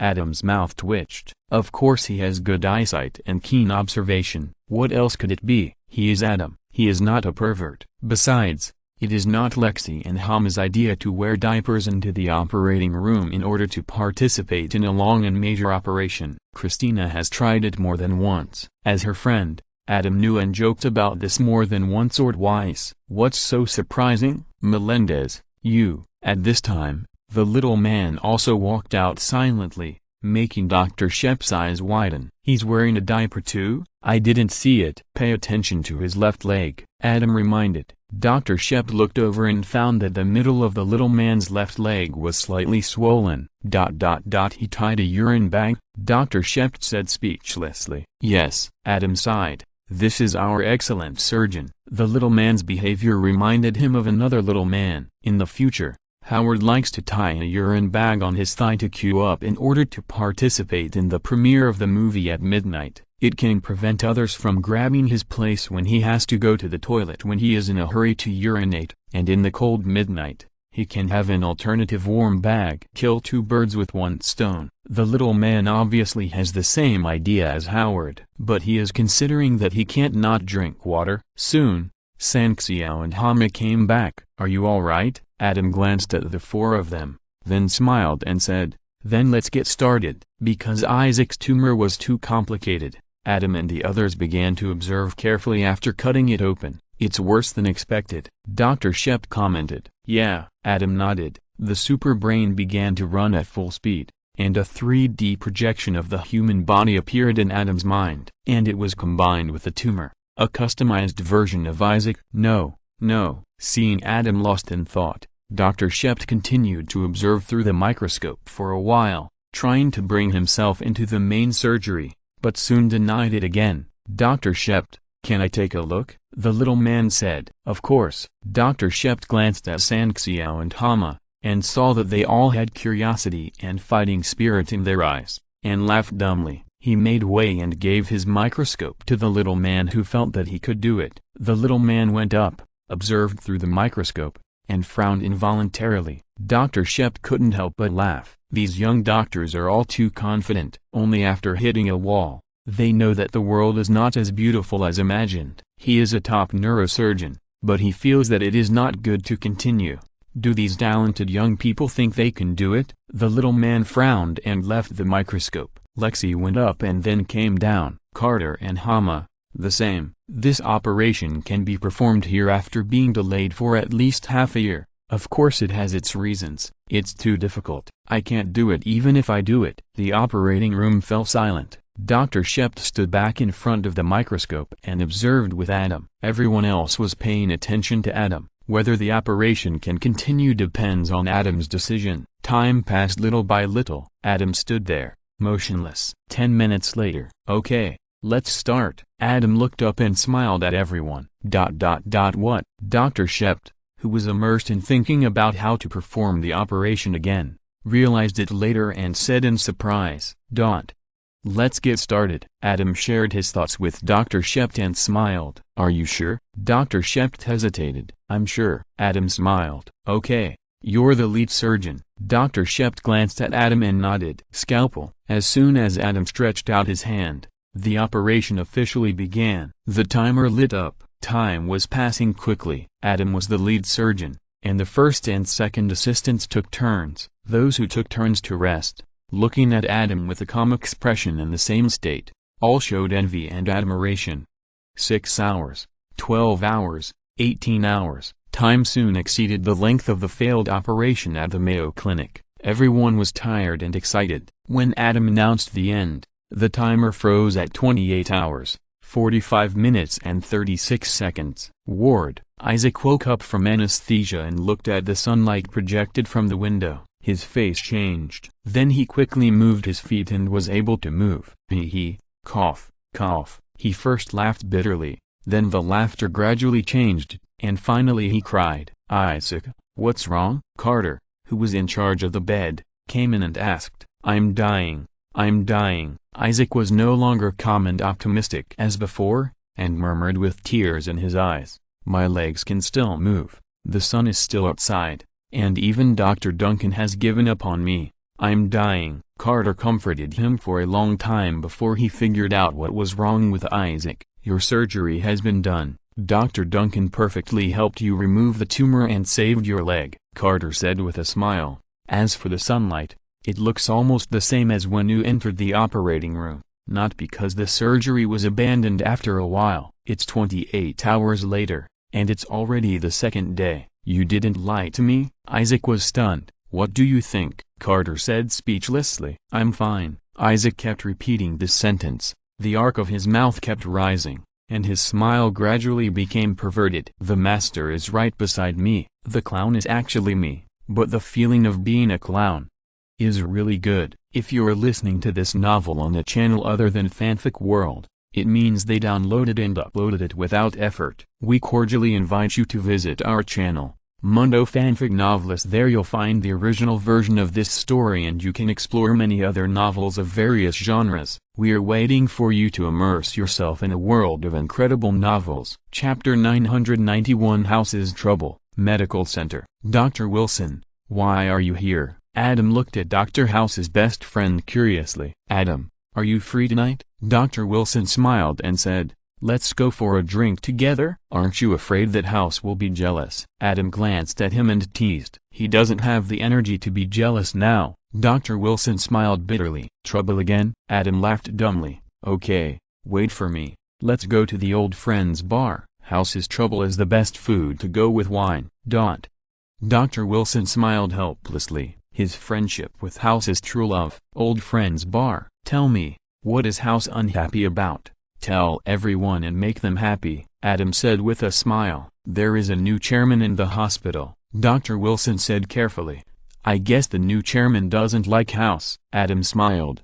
Well, no one would like him. It's nothing, but Edward Vogler is the new chairman of the hospital. Dr. Wilson worried. He donated $100 million to become the new chairman of the hospital. He only took 3 seconds to look at House. Then he had an opinion about House, and a big opinion. This is not a joke. It turned out to be him. Adam was surprised. Do you know him? Dr. Wilson was excited. Of course. Adam smiled. A new billionaire in New York. His company has just gone public, and his personal assets have successfully exceeded $10 billion. He is a good investor. He has a pharmaceutical company under his name, and I heard that they are researching special drugs for cancer. It seems that they have made some progress. Princeton Teaching Hospital is not big, but it is strong and famous. It has abundant patient resources. For him, the cost-effectiveness is extremely high. He wants to control Princeton Teaching Hospital first, and then use the hospital's resources to conduct large-scale clinical trials for his cancer drugs. House is in trouble. You think so too? Dr. Wilson was stunned, but he remembered that House's first reaction was similar. It was just that House only thought that Edward Vogler was doing dirty work for the pharmaceutical company. He didn't know that Edward Vogler directly controlled a pharmaceutical company, and the other party's company had made new progress. Then he shuddered, because not long ago, he also attended the induction meeting of the new chairman as a member of the board of directors of Princeton Teaching Hospital. At that time, This person came with $100 million to donate to the hospital for researching new cancer treatments. The speech he gave was very sincere and moving. When I was 18, my father lent me $20,000 to go to college. Later he said it was a mistake because I didn't go to college.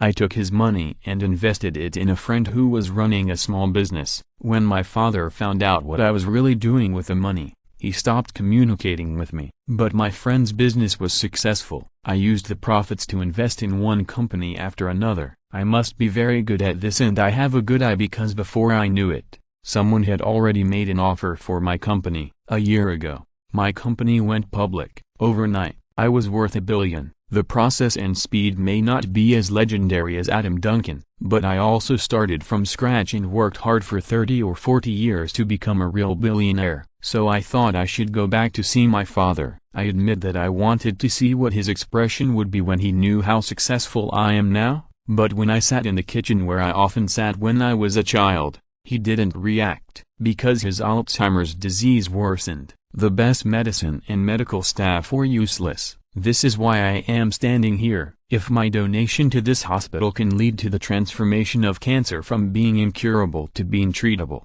or a man who has not recognized his wife for 35 years can look at his wife and whisper, "Good morning, honey, I love you," as long as there is a disease that still harms human life, I will give you a blank check and let you fight it. I believe that from now on, everything will be very different. Dr. Wilson thought of the new chairman's eloquent speech at the inauguration ceremony of the board of directors, and the possible inside stories pointed out by Adam and House. Combined with the new chairman's style of doing things after taking office, which only cares about profits, the contrast is so great that he shudders. "House, we're in big trouble." "Oh, what did you think of?" Adam gossiped. Adam laughed when Dr. Wilson told him the story. "This is a very American dream." Adam smiled and shook his head and said, "He said all kinds of beautiful things, but his heart was full of business." Think about it carefully. Is this speech really as touching as it seems? When he was 18 years old,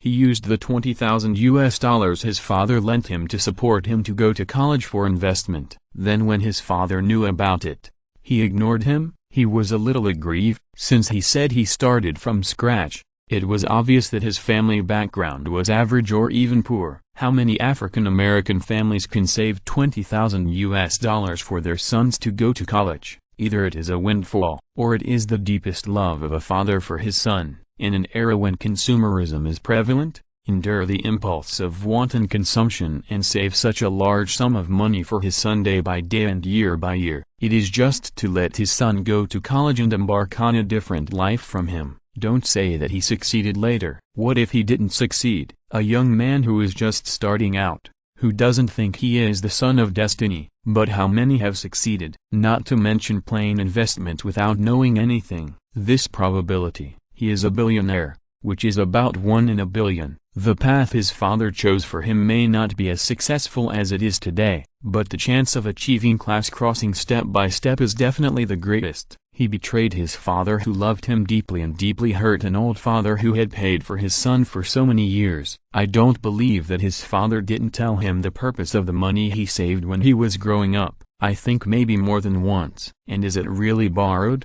It's just to say it's good. If it's borrowed, it's just a transaction. The element of fatherly love is compressed to the minimum. There is borrowing and repayment. How he uses the money is his freedom, covering up the betrayal and hurt. Such a large sum of money, once successful, will be repaid with interest, which is a drop in the bucket for him after success. If he fails, will his old father really chase him to pay off the debt? This kind of borrowing with only advantages and no disadvantages, I think everyone wants it. Right? You don't really believe what is circulating on the internet now, that successful people don't rely on their families, but only on their own abilities? Once they turn 18, they are kicked out of the family. Everything that happens after that is the result of their intelligence and hard work, right? No way, no way. Dr. Wilson, peace. Thank you for the reward. I'm busy with work and family matters recently. I'll try to update steadily. Please forgive me. Chapter 992. Is Adam surprised? Is he surprised? Old friend Bar.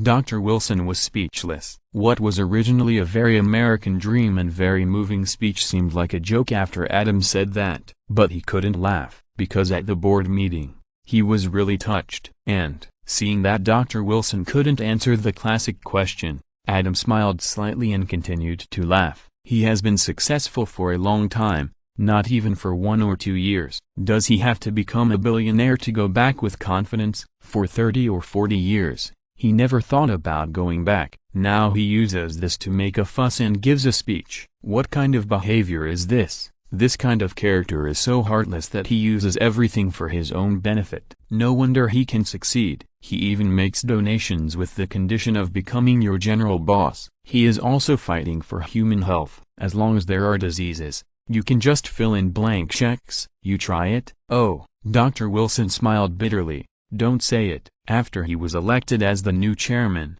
he immediately asked Cuddy, president of Princeton Teaching Hospital, to run the hospital with a business mindset. In his view, the product sold by the hospital is health, and this is easy to sell. If Cuddy doesn't want to sell it, it means that Cuddy doesn't care whether people can get health. Sophistry. Adam laughed dumbly. Every capitalist knows this. It's all for the good of the buyer. But he never says whether the buyer has paid an excessive price that he shouldn't have paid for it. House was directly targeted by him, Dr. Wilson said worriedly. His diagnostic department was originally set up by Cuddy specifically for him. It is unique in the world. It can really bring hope of survival to patients with difficult and complicated diseases. But in Vogler's eyes, a diagnostic department with an annual budget of $3 million and an average of only 1 patient per week is a financial black hole. House is not controlled by anyone. Vogler asked House to wear a white coat. Cuddy had no choice but to ask House again and again,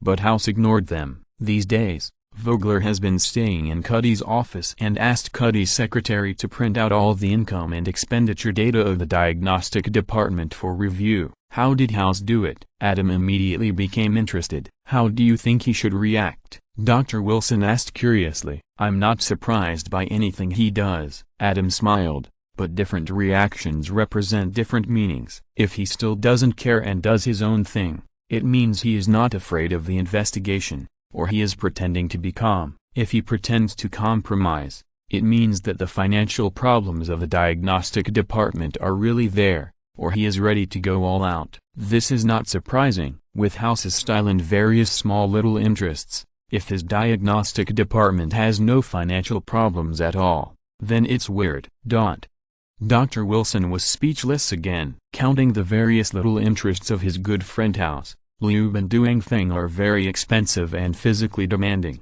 and he also has a lot of impromptu consumption. That's also the big head. The diagnostic department has $3 million per year, not to say that it all goes to the salaries of House and the 3 ducks. That's the small head. The big head is actually the expenses of various instruments, drugs and personnel used by the diagnostic department when diagnosing patients. After all, it is a difficult and complicated disease, and it is basic to do all kinds of ridiculously expensive tests. It's not uncommon to do it again, not to mention the special and precious drugs that will be used. This is all included in the expenses of the diagnostic department. Don't worry, Adam teased. You are too concerned. Who is House? What hasn't he experienced? And with his brain, even if he embezzled department expenses, it won't be so easy to find problems in the investigation. As long as there is no major financial problem. He is a tenured professor at Princeton Teaching Hospital. He can't touch House without making a big fuss and completely falling out with you and Dr. Cuddy,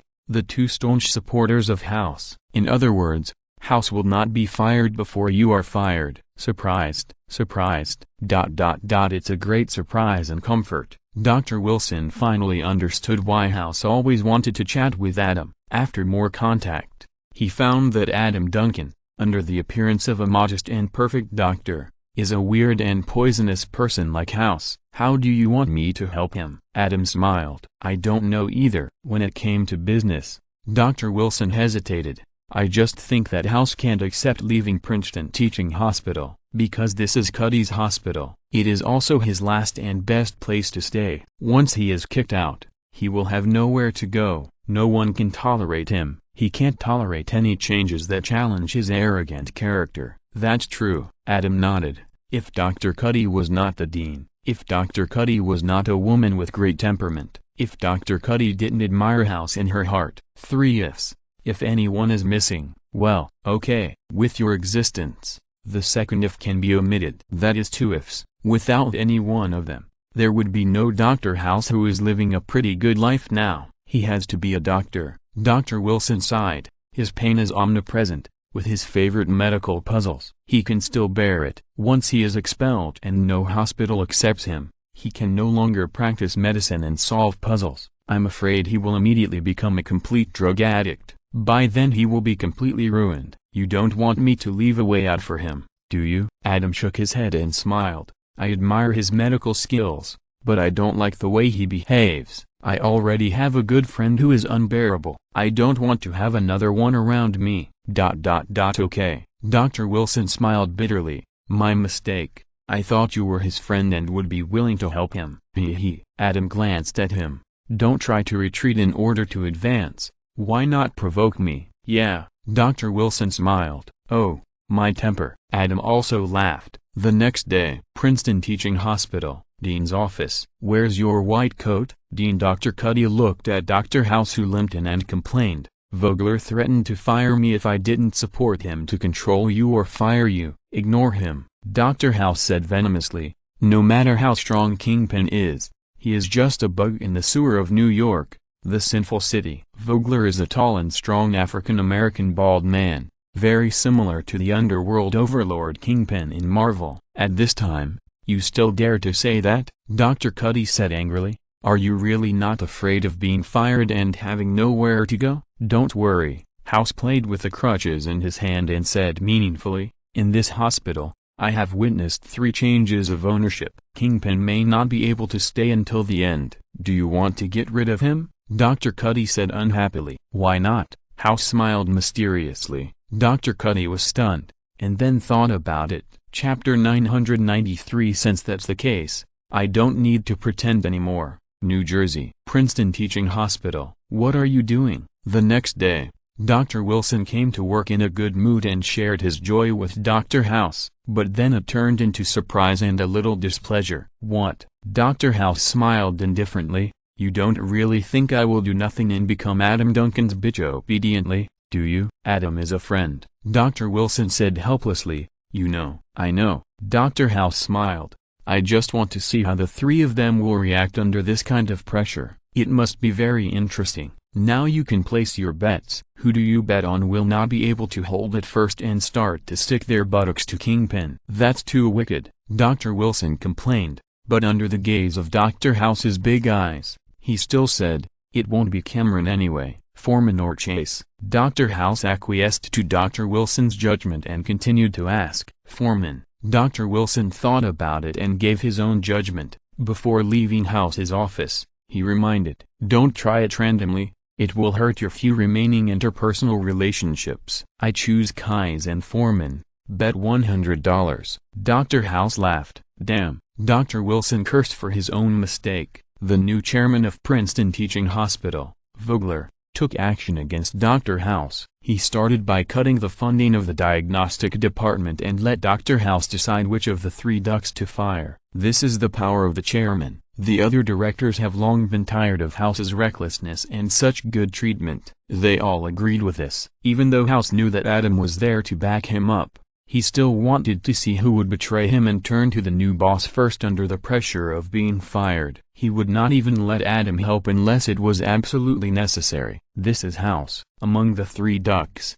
the beautiful Dr. Cameron has a crush on House. No, it can be said that she is openly in love with House. Moreover, Cameron likes broken men. House was abused by the new chairman, which made Cameron's love suddenly doubled. Therefore, House and Dr. Wilson directly excluded Cameron. The facts also proved this point. And House is worthy of being House. Foreman and Chase were both controlled by the new chairman. No one wanted to be fired. In the end, House chose his own way. Dean's office. The 4 of us will cut our salaries in half, so that we can meet your financial requirements. That's fine. Dr. Cuddy was delighted. No, the new chairman Vogler, who was nicknamed Kingpin by House, stood with his back to them and looked out the window, and directly rejected the proposal. Why? Dr. Cuddy was puzzled. This will not only meet your financial requirements, but also retain the excellent staffing of the diagnostic department. This is not a matter of money.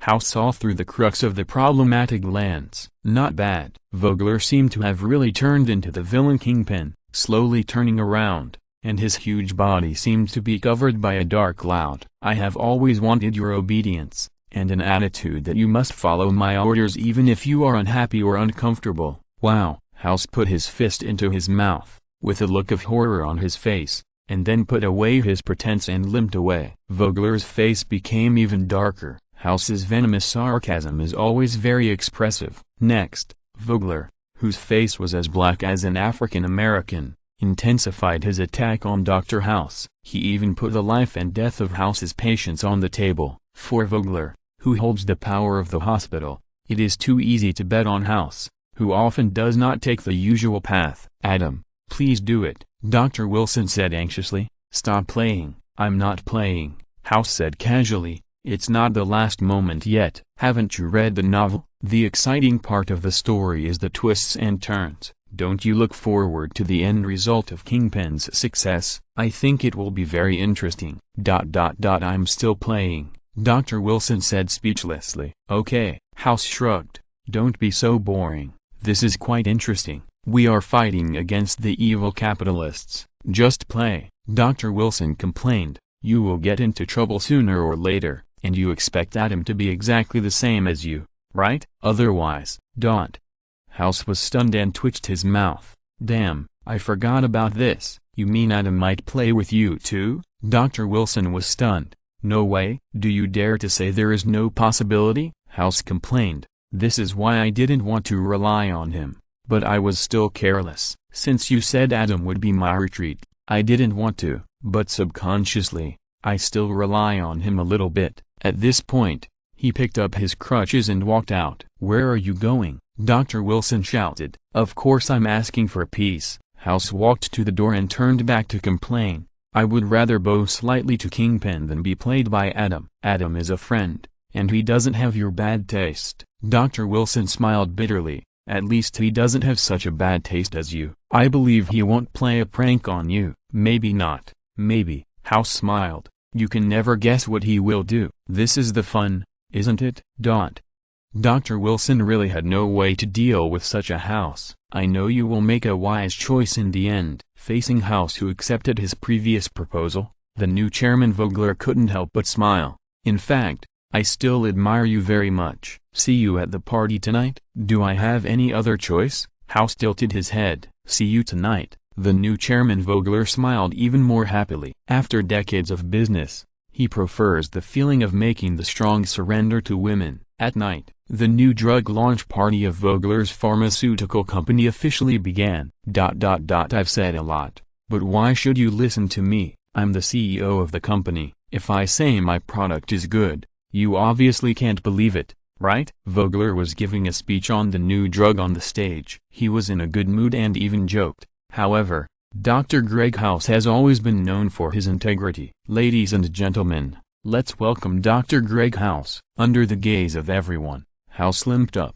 Duncan Pharmaceuticals has an extraordinary commitment to research. House glanced at his good friend and Dean Cuddy, and saw that they were looking at him expectantly and worriedly, so he picked up the speech and read it. Their new angiotensin-converting enzyme inhibitor is a medical breakthrough that will benefit millions of people from heart disease. After saying that, he put away the speech and walked off the stage. That's it. Vogler came up dissatisfied and whispered to remind him, this is not the speech I want at all. It's enough to write a press release. House shrugged. Foreman or Cameron? Vogler threatened in a low voice. House glanced at him and walked back to the podium. In this case, he didn't need to pretend anymore. Chapter 994, Adam is good at helping. The new drug launch party of Duncan Pharmaceutical. Amid Vogler's dissatisfaction and threats of that's it, House was no longer prepared to pretend that he would sacrifice his character for his good friend and his good boss. He limped back to the podium. I gave you a concise and capable press release,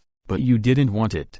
You insisted that I brag and flatter you. Well, then, I will make a decision that goes against my ancestors now. Obviously, I forgot to say a few things. Dr. House smiled slightly. Ed Vogler is an excellent businessman. Vogler frowned slightly, because he had corrected House more than once for deliberately saying his name Edward as Ed. But he could rely on Dr. House's reputation to endorse his new drug. A few small actions. He laughed it off. Making money, not shameful. He can see himself and others clearly, and he gives unique and sober evaluations of others. And he has never failed. Dr. House said this, glanced at Vogler, whose face began to darken, and looked at the crowd again. Do you know how I know that the new ACE inhibitor is effective? Because the old one is effective. The new one is actually the same, just more expensive. Well, much more expensive. You see, another vivid example of how Ed is an excellent businessman. Vogler's face turned completely black. Oh,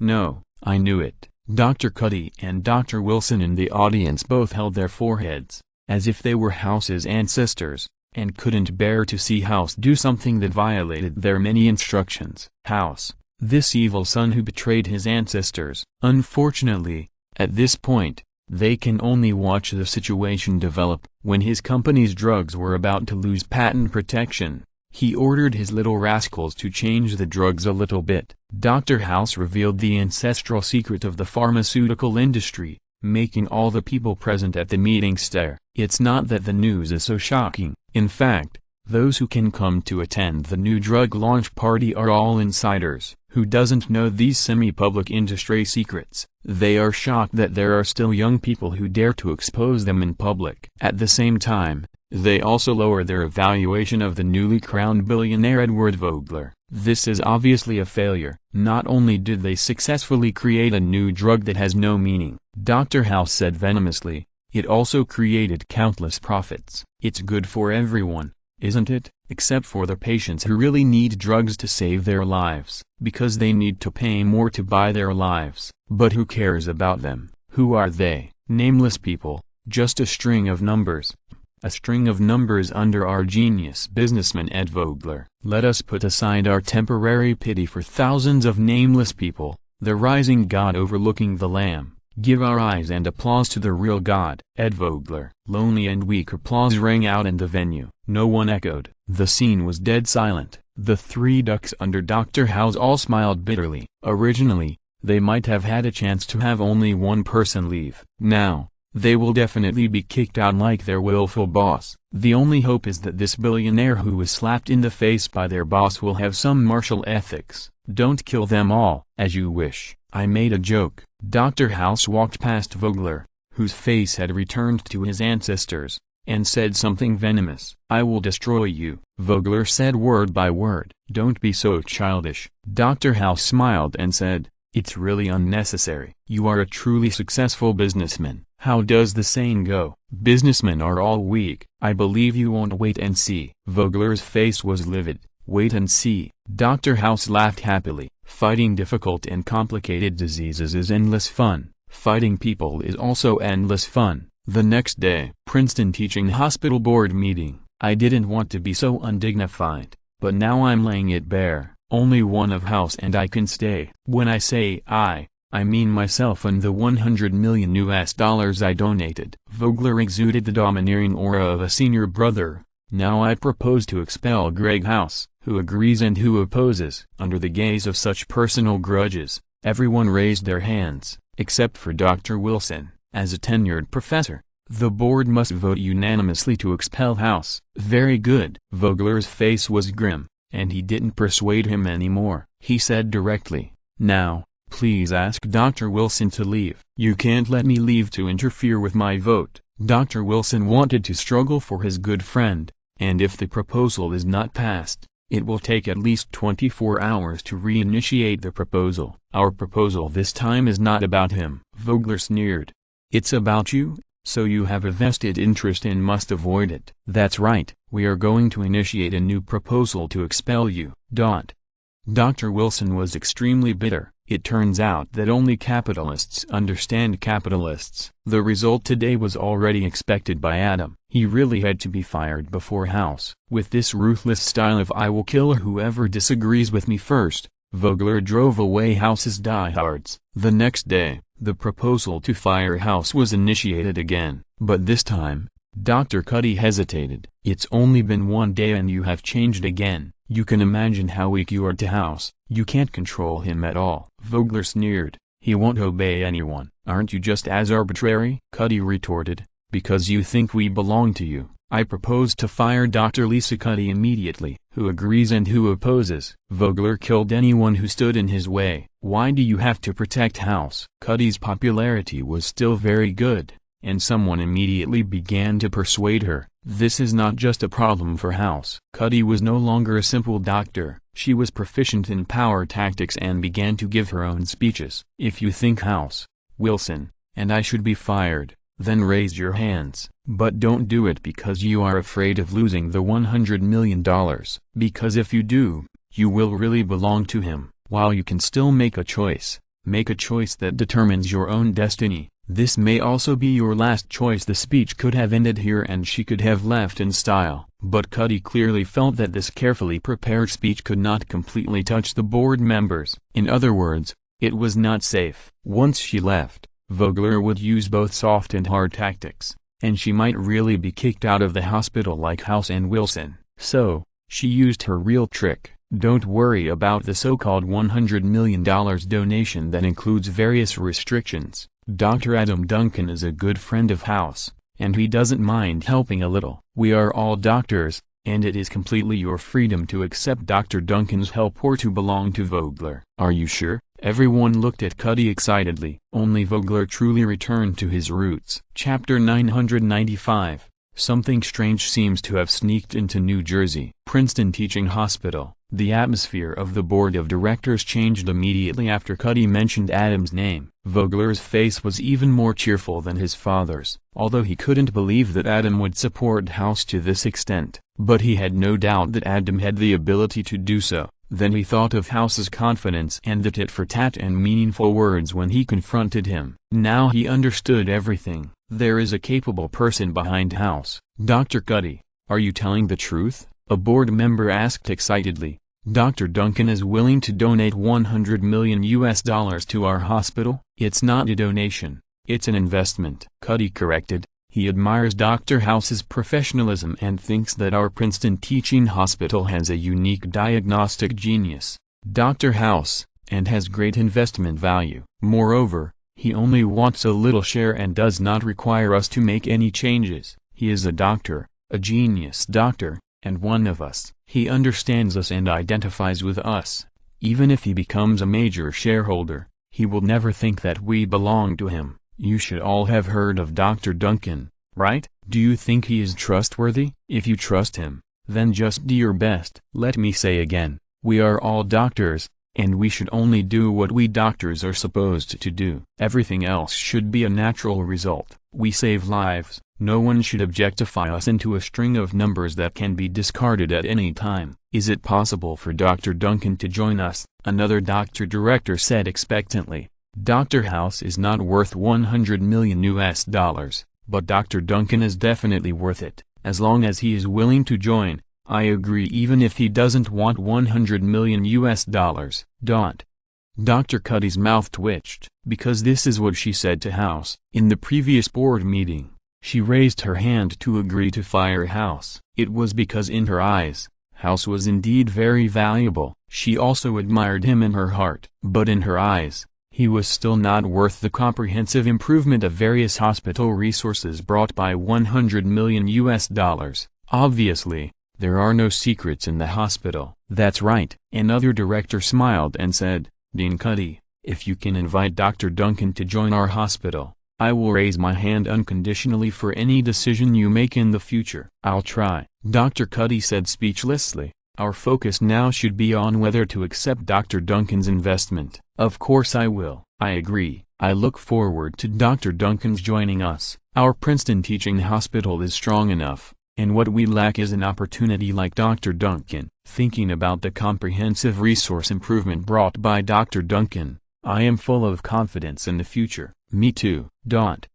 Just as a group of directors expressed their approval with joy, something strange suddenly mixed in. Me too? Everyone looked at this strange source in unison. "What's wrong?" Vogler, who had returned to his ancestral roots before, now evolved for countless tens of thousands of years in an instant, and said with a calm demeanor and a smile on his face, "I have always admired Dr. Duncan. Like everyone else, I am also looking forward to his joining." "What about Dr. House?" Cuddy said in surprise. "With the addition of Dr. Duncan, House's problem is not worth mentioning." Vogler smiled and said, "I think with my $100 million plus Dr. Duncan's $100 million, the resources of Princeton Teaching Hospital will take off directly. The hospital will inevitably expand. More patients, more jobs. Dr. House and it's no big deal. In fact, if you knew that Dr. House and Dr. Duncan had such a good relationship, there would be no current situation." Dr. Cuddy was speechless. Now she finally knew what House meant by the weakness and compromise of businessmen. She was slapped in the face by House, and she said that she would show her cards. There would be no him if there was House, and there would be no House if there was him. But after hearing that Adam was going to intervene, she immediately changed her face to this extent. Although she gradually let go of the first-hand clinical work and made solid progress towards complete management. Even House, she gave up if she said she would give up, but she really couldn't do it to Vogler's level. Maybe she was wrong. This is not an area she can handle. I need to ask. Dr. Cuddy never expected this to happen, but she didn't reject this result in her heart. But she didn't know how Adam would react, so she could only say this: "Please help me convey your friendship and expectations." Vogler smiled. The board meeting ended in this unexpected ease and pleasure. Dr. Duncan. Dr. Cuddy called Adam and told him about this unexpected change, asking for Adam's opinion. "He's really good." Adam laughed dumbly. "This is the essence of joining if you can't beat him." Then Dr. Duncan, "What do you think?" Cuddy smiled and said, "Vogler said that as long as you invest, all of us can work together, push Princeton Teaching Hospital to a higher level and get the best return on your investment." That's right. She felt that Adam stood up for House, although he had a strong sense of appreciation and helping a friend. But it was still more of a consideration of interests. Not long ago, the internet bubble was burst, and a large amount of funds fled the virtual economy such as the internet and finance. Hospitals belong to high-quality real economy, and it is understandable that they are favored by Adam, a billionaire in the industry. As for why it is Princeton Teaching Hospital instead of the medical center where Adam is, that is naturally because Princeton Teaching Hospital is relatively small in size, has great potential, and is more cost-effective. So she knew that if she wanted to impress Adam and get an investment of $200 million in one fell swoop,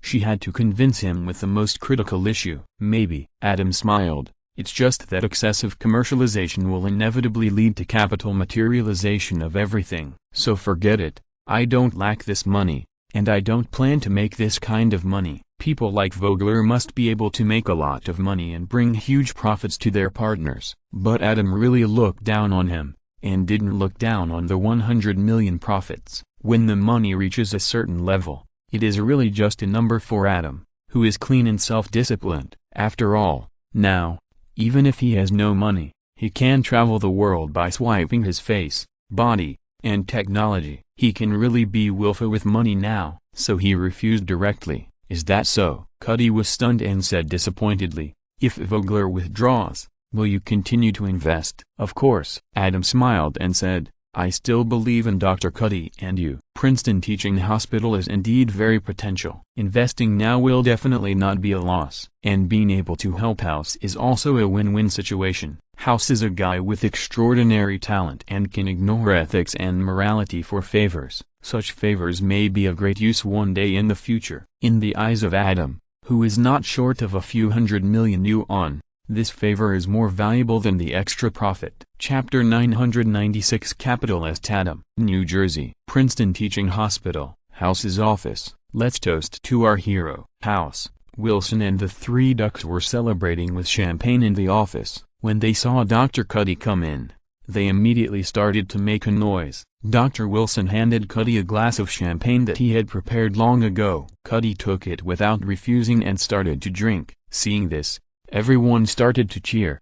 But as Cuddy continued to drink in one breath without stopping, The cheers and noises of the crowd seemed to be cut off, and they could only silently look at the hero who was obviously in a bad mood. It shouldn't have been like this. Dr. Cuddy drank the wine in the glass in one gulp. Then he looked around at everyone and sighed. Vogler is still a good guy. Then why do you object? Dr. House looked at her deeply and said, I believe that Adam's little help is not the point. Because you don't want to wear a white coat. Because you don't want to compromise. Dr. Cuddy said sadly. It's also because he expanded the blow to you to the patients. You may be a complete bastard, but at least you are still saving lives. Saving those patients who can't be saved anywhere else and are about to die in despair. He shouldn't use this to set up obstacles and disgust you with the lives of patients. Life should not be just a string of numbers that people like them play with at will. This is too much. Now that Dr. Duncan has joined and Vogler has left,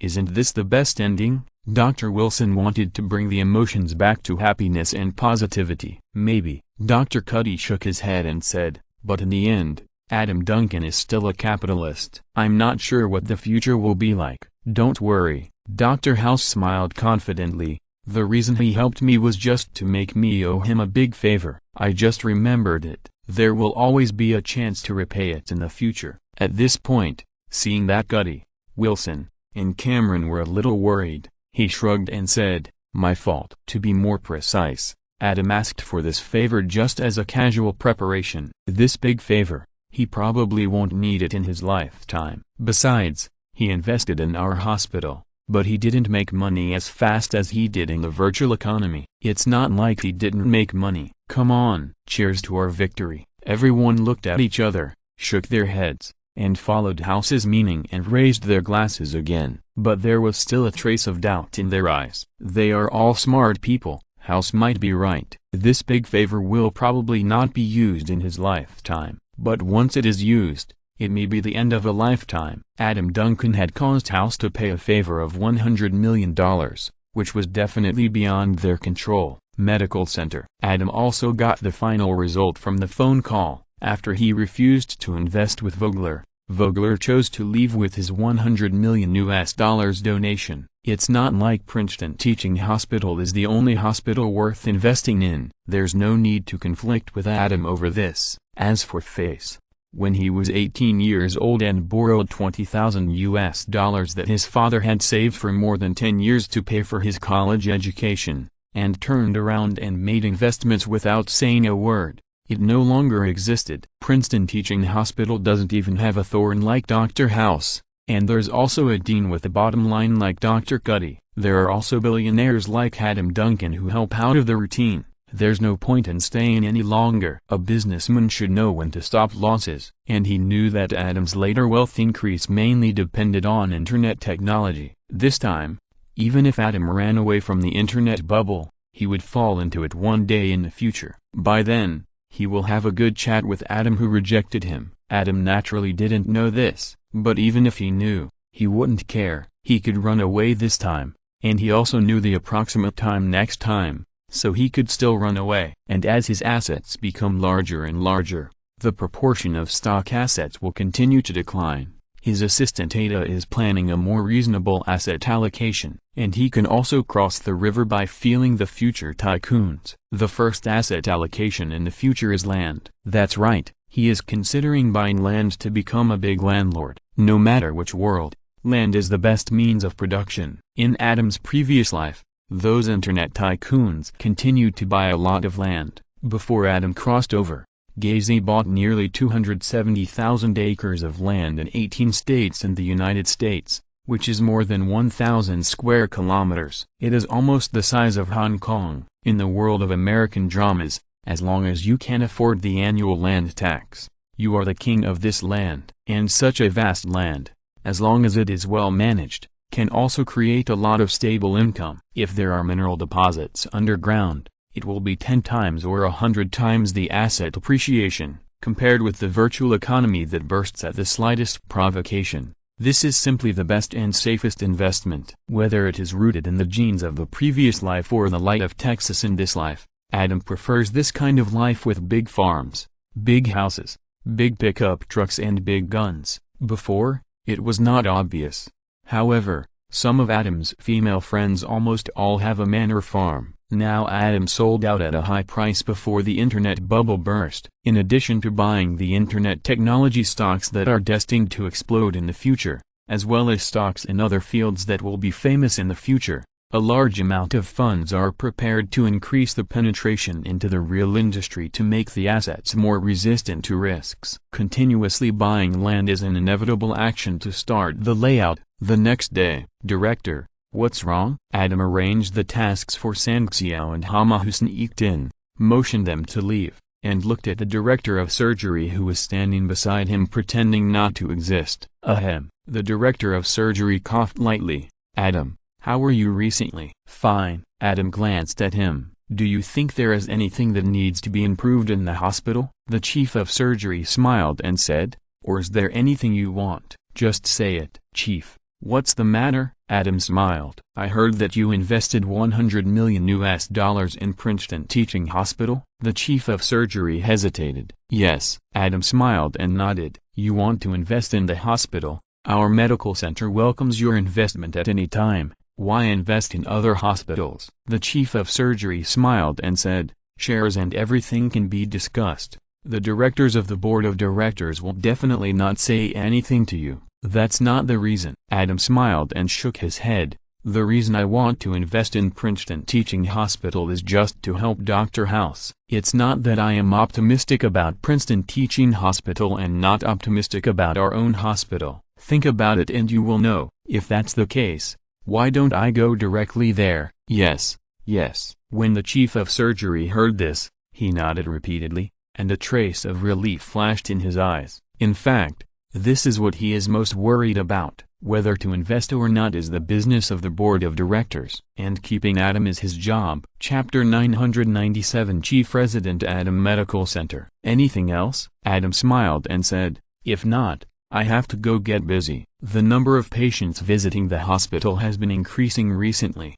No more. The chief of surgery shook his head repeatedly. You are busy. I won't bother you. Adam nodded and smiled and left. The chief of surgery looked at Adam's back, first secretly clenched his fists, moved his feet slightly, then realized that this was a corridor, and restrained himself in time. That's right. He is a dancing man like Matthew. When there is something happy, he likes to dance. Of course, they both know that their dancing is not professional, and their figure and appearance cannot make outsiders ignore this gap. So, they all danced secretly in places where no one is around. The chief of surgery restrained his dancing, but when he turned around and left, his fists were still clenched and waved slightly, responding to a certain beat. But after just a few steps, he stopped and turned back to look at Adam's back, who had walked to the end of the corridor, thinking. The chief of surgery's office. Chief, are you looking for me? Kelly, the chief resident of orthopedics,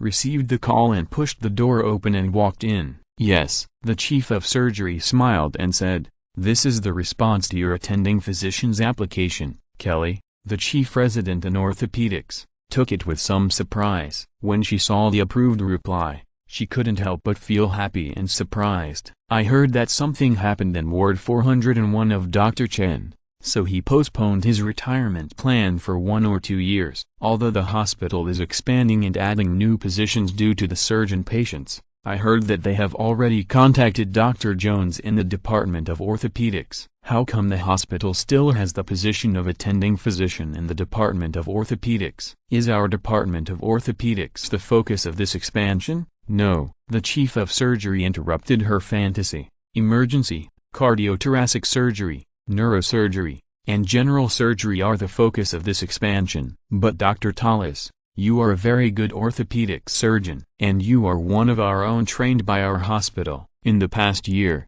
you have basically been in charge of the Department of Orthopedics, and now you have obtained the qualification of attending physician. When people need the best orthopedic surgeon, they always call you. So it's time to return the glory that should belong to you. Dr. Chen's retirement was unexpectedly postponed, but your promotion should not be postponed because of this. I have discussed with the board of directors, and the introduction of Dr. Jones, a famous orthopedic surgeon, can be suspended, first promote you to the new attending physician of the Department of Orthopedics. I also hope that you will continue to work hard and build the orthopedics department of the medical center into a department that is worthy of its future status as the first teaching hospital. Then, even if Dr. Chen retires, a new attending physician will need to be introduced. But I think the position of the director of the orthopedics department can also be chosen by a better person. That's right. As a senior resident at the same level as Dr. Bailey,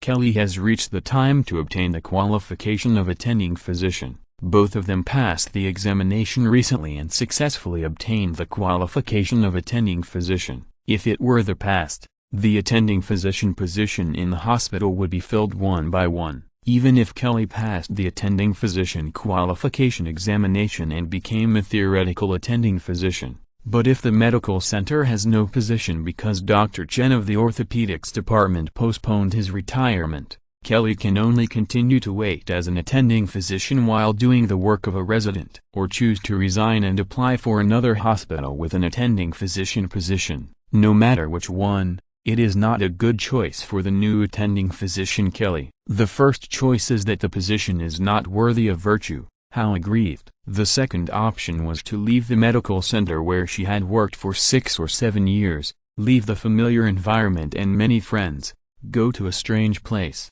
and start over. That was also very reluctant and scary. Besides, other hospitals were not as promising as the medical center. So after considering and struggling, Kelly submitted an application for the position of attending physician. But when she didn't get a reply for a long time, she was disappointed and just threw it away without asking the chief surgeon to urge her, because she thought she already knew the answer. But she never expected that the result would be so surprising. She defeated Dr. Jones, a famous orthopedic surgeon, and won the position of attending physician in the orthopedic department of the medical center, which was about to reach its peak. And she also got a hint that if she did well in the future, she could be promoted to the chief surgeon of the orthopedic department. This is great. I will definitely work hard and won't let you down, chief surgeon. Kelly was encouraged and excited. Very good. The chief surgeon smiled and said, I know I won't be wrong about you. Kelly clenched her fist and left. When she walked to the door,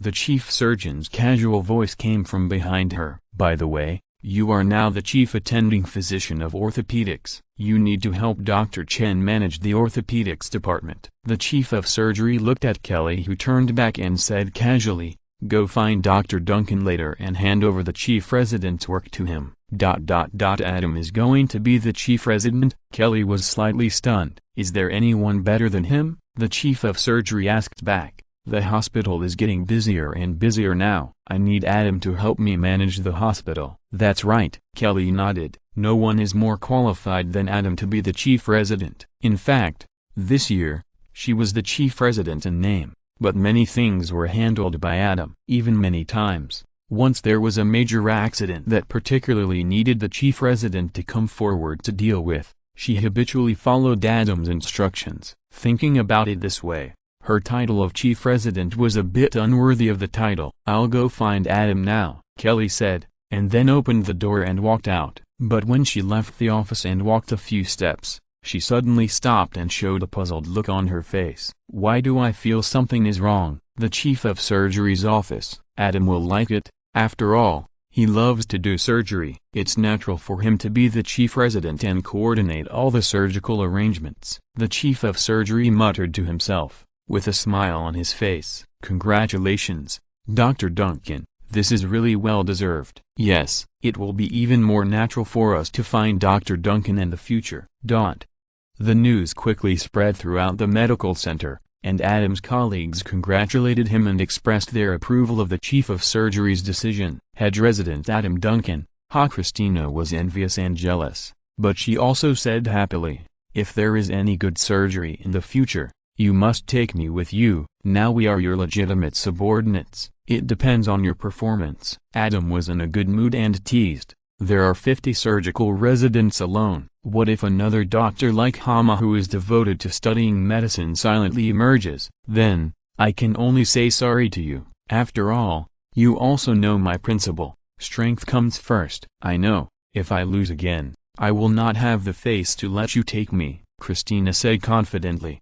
She still didn't believe that she would really become a substitute. She is not her best friend Meredith. If you're listening to this novel on a channel other than Fanfic World, it means they downloaded and uploaded it without effort. We cordially invite you to visit our channel, Mundo Fanfic Novelist. There you'll find the original version of this story and you can explore many other novels of various genres. We are waiting for you to immerse yourself in a world of incredible novels. Chapter 998, New Official Takes 3 Actions Upon Taking Office. Medical Center. My dear colleagues, medicine is a rapidly developing science, and technology allows us to do more, so I hope to make some changes. Adam gathered a group of residents and began his 3 fires as a new official. I know that most people don't like change. I am the same, but I promise you that once some changes are implemented, you will feel the benefits and shout that it smells good. Haha. Dr. Duncan, we all support you. We will do whatever you say. I can smell the fragrance now. Everyone laughed. First, Adam smiled and said something interesting. Second, they all agreed with Adam from the bottom of their hearts for bringing great strides to the medical center. There is no harm without comparison. The siphoning phenomenon of the hospital is too obvious. Some hospitals next door have greatly reduced the flow of patients due to the great changes in the medical center over the past year. Some have begun to close their branches and merge with the main hospital. As insiders, everyone knows the current situation of doctors and nurses in the neighboring hospitals. Layoffs, layoffs, and layoffs. The first branch to be closed laid off a large number of doctors and nurses. The remaining doctors and nurses in the branch were sent to the main hospital. There are 3 or 4 people in the same position. So when the doctors and nurses who have not been laid off from the branch hospital arrived, the doctors and nurses in the main hospital, except for the attending doctors, did not dare to leave the hospital. At 3 or 4 in the morning, a large number of doctors gathered there waiting. Once a patient came, dozens of doctors rushed over to compete, just to prove their value to the hospital management and avoid being laid off. The attending doctors who have status in the hospital but are bald in appearances are blessed. In order to keep their jobs, the residents and nurses began to roll up to death, and the attending doctors with status are willing to cover them, and they can almost get rid of this endless anxiety immediately. In the past, attending doctors like the former director of neurosurgery at the medical center were overshadowed by idle doctors and ignored directly. Anyone who thinks he has a little bit of beauty thinks he can do it himself. With beautiful women and handsome men per capita, the male and female protagonists naturally only have eyes for the most beautiful guys in the hospital. Nowadays, idle doctors are so scarce that they are useless in front of so many people who are facing competition and unemployment, because they have long been tied to someone. Even these very bald attending doctors are in great demand in the face of the absolute number of residents and nurses. The destined protagonists who originally felt aggrieved by the beauty and handsomeness per capita have changed their aesthetics one by one and become more competitive. This is indeed the case. Under the background of large-scale layoffs in the hospital, even the face of the attending doctors with status can only be saved. As a result, after several rounds of competition, the second wave of layoffs is imminent. Those with slightly poor performance and troublemakers are directly laid off. What awaits them is a worse hospital, a worse job, or even a career change, and they will bid farewell to the decent medical industry. Because even if the American drama world deliberately suppresses the number of medical staff to maintain their high salaries, but the total number of personnel is still increasing. Soon, a new batch of interns will come again. The medical staff of the former medical center also supported Adam, but after this cruel contrast happened around them, more and more of them support him from the bottom of their hearts. With Adam, the medical center will get better and better. There are more and more patients and more positions, and everything is so beautiful. It's just a little change. What do they know? Dr. Duncan said they would be really good, so how could they be wrong? Okay. Seeing that the morale was good, Adam smiled and said, the previous hospital management system was too primitive. I have arranged the latest computer management system. After getting used to it, you will find that such a management system is more convenient, more reliable and more efficient. Believe me, This will definitely be the trend of all hospitals in the future. There is also the issue of disease codes. In order to better protect the privacy of patients and let them feel at ease to come to the hospital for treatment, the hospital will compile codes for various diseases. In the future, when calling patients in public and writing the patient's condition on the public notice board, just use the code directly to avoid embarrassment for the patient.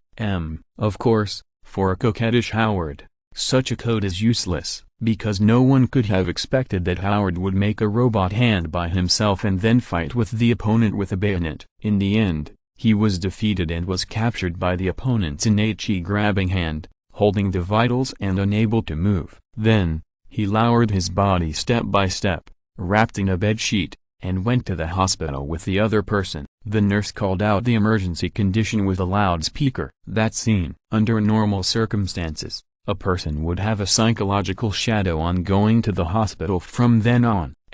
Howard, who is so coquettish, is obviously not an ordinary person. Just after the emergency nurse released his fatal Zyanchanyiki Daquina, he went to the hospital again shortly after returning home that night. This kind of patient is the favorite of the hospital, but it is a pity that there are so few of them. Most people will feel embarrassed when their conditions are called out in public or written on the bulletin board. So the best way is for medical staff to pay more attention, remember these condition codes, and use codes instead. Adam said a lot of these small details. Everyone listened carefully. Kelly, who had just been promoted to the chief physician of orthopedics, was a little embarrassed, because she had never thought of these when she was the chief resident. And at this time, she also vaguely guessed what she felt was wrong before. The reason why she was unexpectedly promoted may be, perhaps, probably because of Adam. This is a bit embarrassing, but she didn't have any other negative emotions, because Adam had thought of these little details for a long time. He should not interfere in other people's affairs. He did not choose to tell her when she was the chief resident,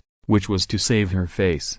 If she wanted anything more, she would be a fool. The chief of surgery may retire. Mark Sloan sighed as he watched the resident doctors and attending doctors nodding their heads in agreement. Who else has such appeal and execution? Even the chief of surgery can't do it. He's Adam, not you. Dr. Shept, who was standing aside, smiled and said, "The chief has given him enough face, and he will also give the chief enough face." That's indeed him. Mark thought about it and nodded. Adam is right. When making changes, as long as the direction is right, it really feels good after getting over the initial discomfort. I'm very glad that I made the change in time. Of course, Dr. Shep teased, otherwise we wouldn't have seen you a long time ago.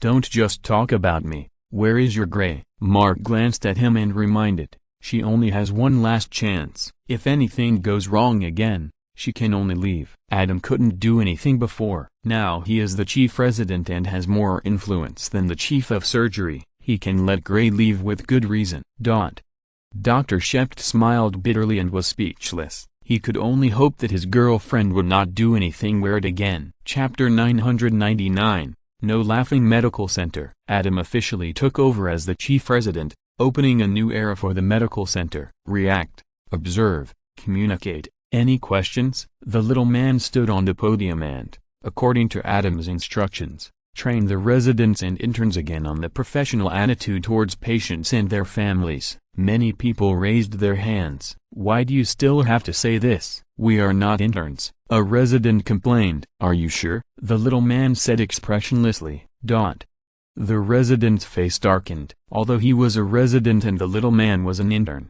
but there was an obvious gap in their strength. Otherwise, the little man would not have stood up to train them. Compared with the little man who was talented and had received strict training from Adam and was about to become a resident, they were really interns. We did this because Dr. Duncan suggested that we brush up on our patience and sensitivity. Why did Dr. Duncan suggest that? I don't need to tell you the reason, do I? Seeing that the other party was silent, the little man continued. Reaction, facial expression remain calm. No matter how shocking the patient's appearance or the experimental results are, facial expressions such as surprise, worry, disgust, etc., may have side effects. And jokes. Don't joke with patients, not in front of them or in private. Dr. Yang, at this time, Christina raised her hand high. We are all professionals and can usually hold back. Christina asked the key question, but what if it's really funny? Haha. Everyone laughed immediately. This is indeed a good question. Then think about your colleagues. Think about how they can hold back this really funny scene and follow Dr. Duncan to participate in rare operations. The little man said leisurely, and when the time comes, you should be participating, but because you can't hold back, you are excluded. I think you won't be able to laugh. Don't.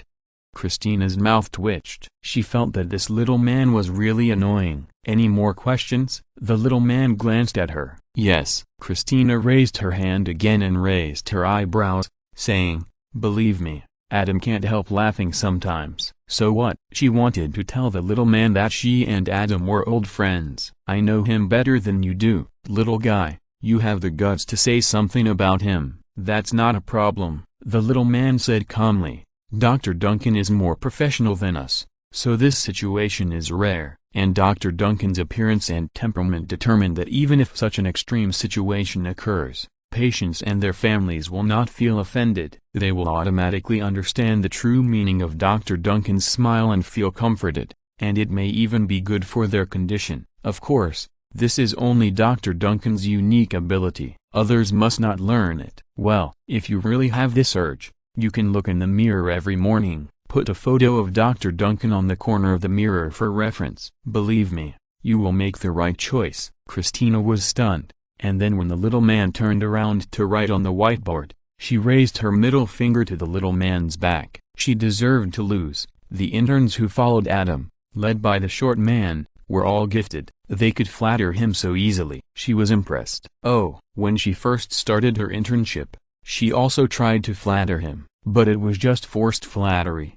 and the effect was poor. She and Adam were friends, and now she couldn't flatter him, not to mention competing with the short man and other masters of flattery. She was so tired. Observation. The short man wrote other keywords on the whiteboard. Use reflective listening and dialogue to retell the patient's feelings to them, like this. I understand you are worried about the surgery. Let me explain the risks to you. Communicate, don't use jargon. Speak in words that the patient and his family can understand, and be good at using metaphors. Speak in a simple and easy to understand way, and explain all the risks and consequences clearly. Don't leave any questions. Beep, beep. At this time, the pager rang. Dr. Duncan is calling us to the emergency room. The little man picked it up and looked at it, then said, there will be a special emergency patient later, and we can apply what we are reviewing now. Before he finished speaking, Christina had already run out first. At the emergency room door. What patient? Christina was the first to run over, and when she saw Adam and Lexi standing there, she asked hurriedly, you can see it yourself later. Adam smiled and said, remember what you reviewed. Before your medical skills can reach uniqueness, attitude is a very important consideration. I know. I promise not to laugh. Christina raised her hand and said, hee hee. In contrast, Adam laughed. Lexi also laughed in agreement, but it was more reluctant. There was nothing she could do. The intern certification exam was about to begin, and after it was over, she would be a formal resident. She originally thought that she would be Adam's colleague in the future. She never expected that before she became a resident, Adam would become the chief resident and her direct supervisor. The little man, Carter and the others were very happy, but she was mixed with joy and sorrow, with mixed feelings. At this time, it was not an ambulance that came, but a truck. Following closely behind was a team of firefighters. No way. Again, Christina immediately remembered the case of a fool who thought he jumped into a pile of cement for love and was trapped inside. At that time, a team of firefighters also cleared the way. Is this a circus? A resident laughed. After the door of the truck opened, a super fat man was seen lying there like a mountain of meat. Christina couldn't help but said, no, it's just an elephant. Dr. Yang, Dr. Patty, you can go back. Adam ordered, you are not needed for this case. Damn. Adam. Dr. Patty cursed in regret, and Christina wanted to struggle. Leave. Adam glanced at her. Christina had to leave dejectedly. It seems that we need a bigger hospital. The fat man, lying there, opened his hands and laughed at himself. Ha ha ha. Christina, who hadn't taken a few steps, shouted unwillingly, Adam, He is joking himself. Adam glanced at her again. Christina left disappointed. A team of 6 firefighters, 3 on each side, got on the truck and carried the sunny, super fat man under the truck. Give him a biochemical test, a complete blood count, a liver function test, and a cross-match of 2 units of blood. Adam ordered. Excuse me, does it hurt here? Hama asked as he helped with the physical examination. Sweetheart, I can't feel anything. The super fat man smiled, then looked at everyone. All the doctors are here with me. There may be patients dying somewhere else, right? Chapter 1000, The Greatest Malice Against Lying Down, Medical Center. Mr. Corso, when did your stomachache become acute? Adam asked. Well, I think it was a few days ago, the super fat man joked. It's hard to recall. I'm a very busy man.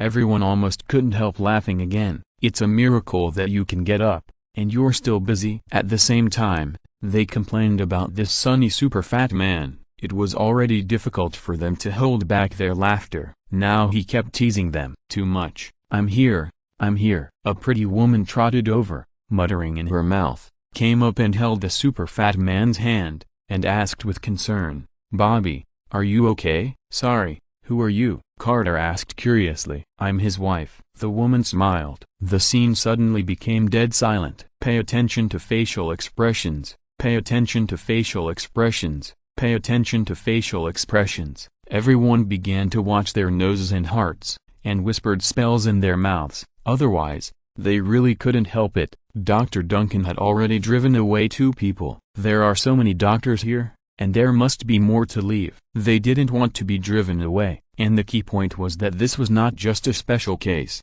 Who knows if it was also an assessment. I'm fine, the super fat man laughed. Melissa is worried about me. She likes to make a fuss. In English, this sentence also has the word mountain. I'm already a mountain. He. His wife Melissa couldn't help laughing, but everyone else tilted their heads, lowered their heads, and raised their heads, trying not to blend into this atmosphere of laughter. Dr. Duncan was watching next to them. Patients can joke, but they can't, because God knows whether the patient is really sunny or using jokes to defend himself. He can laugh, but if you laugh with him, it may irritate him. Guys, you are really a group of serious people. Super Fat Bobby started his humorous complaints again. Mr. Corso, I need to help you further check. Adam interrupted this humorous complaint and looked at the overlapping meat circles on his belly. Oh, you want to open the hood? Mr. Corso joked. Go ahead. Adam ignored his joke and lifted the thick layer of flesh overlapping his belly. Hiss. The doctors and nurses watching all took a breath. They saw that the inside was infected. It was extremely creepy. How long has he been infected like this? Adam looked at his wife. I've never seen this before.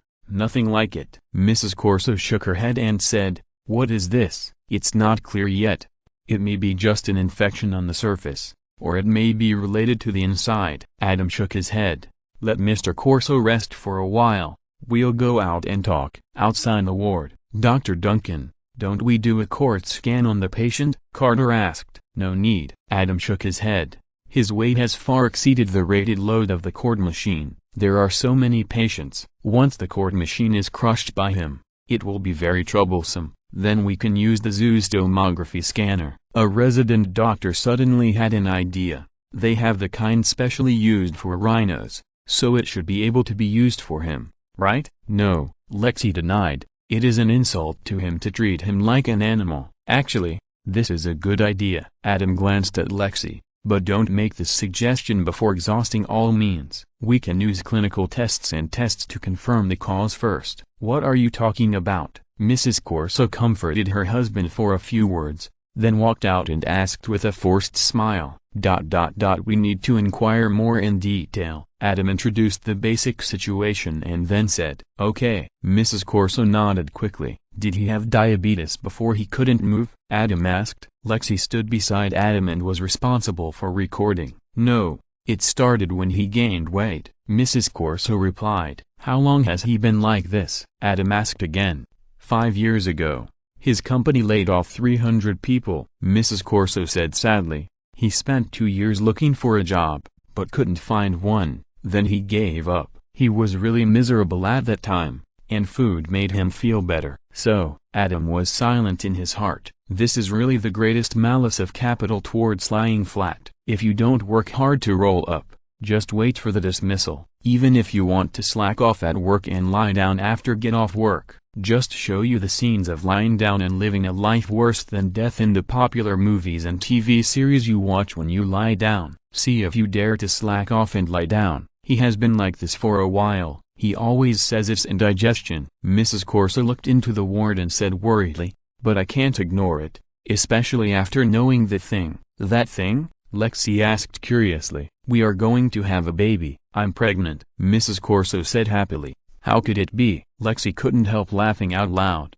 with a face of "Are you kidding?" Then she saw Adam looking at her and quickly made amends. "I mean, congratulations. This is really good news." After that, she handed the medical records to Carter and left swiftly. Mrs. Corso lowered her head slightly and smiled bitterly. Adam understood. Obviously, she had encountered this situation too many times and had long been accustomed to it. Noon, buffet. "Adam, do you want to bet?" Christina waved at Adam. "What to bet on?" Adam walked over. "Of course, Mr. Corso's weight." Christina opened her pocket as a matter of course, revealing a wad of $20 bills. "Look, these are all their bets. Now the smallest number is 715 pounds, and the largest number is 900 pounds. Whoever guesses the closest will get all the bets. Do you want to play around?" "Just bet." Adam shook his head and said, "Now you understand why I don't let you participate. You have participated before," Christina said dissatisfiedly. "That was in the past." Adam smiled and said, "If you were asked to do the work of an intern now, would you be willing?